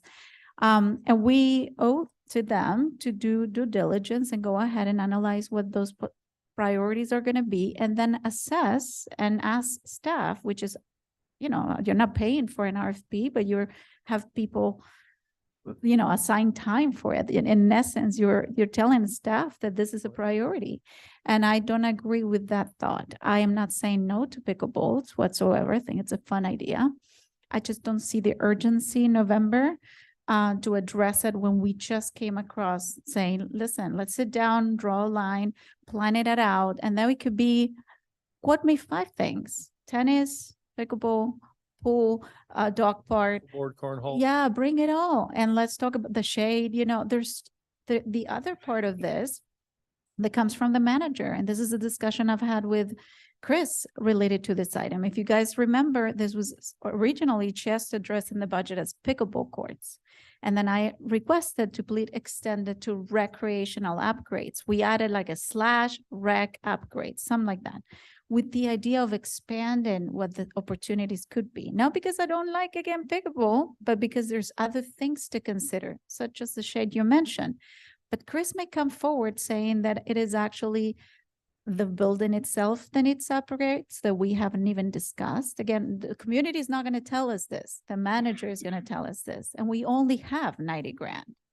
So the way I see it is this: we have an amazing rec center as it goes. And it is true, it's not addressing every age group, and it's not addressing everybody's needs. I don't know if we're able to get to address everyone's needs, but right now it's not a concern. That's my thing. So it doesn't make it a priority rushed that we need to decide this. All I'm saying is, let's put it together with a bunch of other things so that we can have a proper discussion in terms of cost, timelines, and with the vision that we once visualized together, because we all agreed, and a timeline, you know, whether it's going to happen in 5 years from now, 10 years from now, it could be the first thing we do if we decide that that's the route. So that's why I'm not rushing, and I am not in agreement that this is a priority to RFP today. Understood. Thank you, Commissioner. Yeah. You know, one of the things that I think is very important is understanding cost and understanding. To me, there are other elements to this too that are important. I think a lot about permeable and impermeable surfaces. Think about how the pad is done, how it's constructed. And I don't think that I can fully understand it without seeing the bids on how that's done and what the total cost is. For all I know, somebody, you know, the lowest bid we could get back is 120 grand. And then we say, guys, this isn't going to work. Happening this year. So I think that, you know, knowing that RFP isn't going to cost us anything, and knowing that we're not saying, yes, this is an absolute necessity, and it is absolutely happening. You know, I think I need a little bit more data to understand if it's even within the realm of possibility for us. So I don't see a lot of damage to doing an RFP and saying, because I get, I don't know, not that I know, but I get the feeling it's going to come back and it's going to be expensive. I don't know. I really don't know, but I think it might be. So I really need to see it, I think. Make a good point. Vero, you're absolutely right. Yeah. We were voting on like sign the contract. I'd be an absolute no. We haven't talked it through enough, but I view this as a way to get some information that if we got it back in, I doubt we will, but if we had it in hand for our session with Alan, do we have dates for that yet, by the way? Okay. That would be good information to have in our hands that night for that discussion, because it might float it higher in the priority or lower, depending on what that looks like. So I just view it as it's information. That's why I asked, does it cost us anything and are we obligated? Let me ask you something. So if we come back and the manager comes back in 2 weeks saying it's $90,000, what do we do with that? And we vote on it and it's either yes or no. That's very simple. So yes or not on the pickleball only without considering within. If that's the way, if I bring it up and I call for a vote, we vote on it and it's either a yes or it's a no. That's how it works. I mean, that's how this room works, but it doesn't mean we have to, he could make a motion and there could be no second. His motions have been dying all night, right and left. They're falling like birds out of the sky.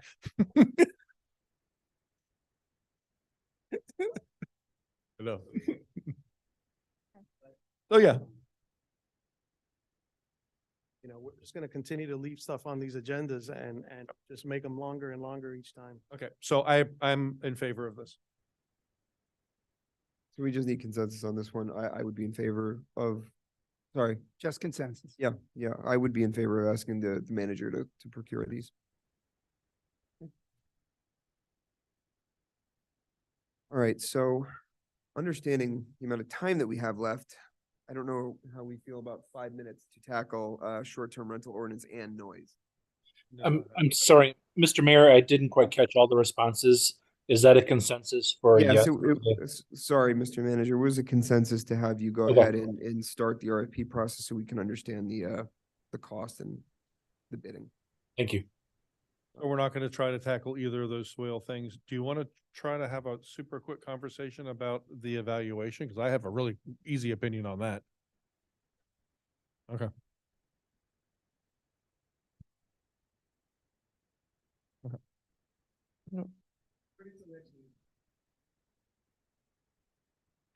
All right, motion, Art. Well then, so then what we are looking at is the items that we'd be rolling over would be 13B, C, D, and E. So everything left over.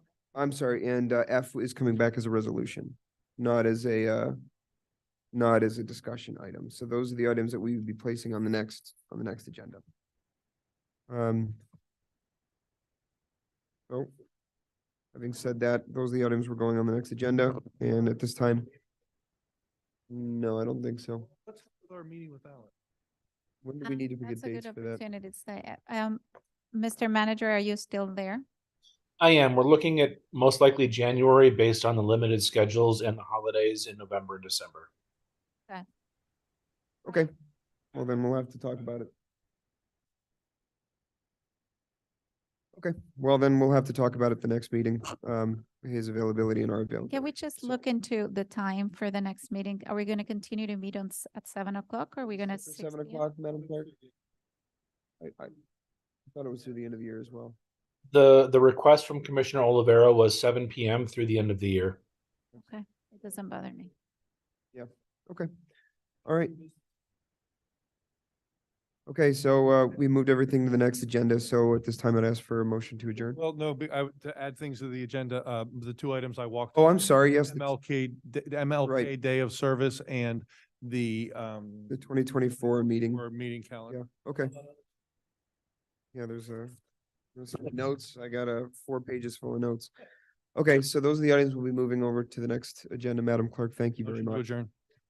Second. Second, all in favor? Aye. Aye. Thanks, everybody. Thank you.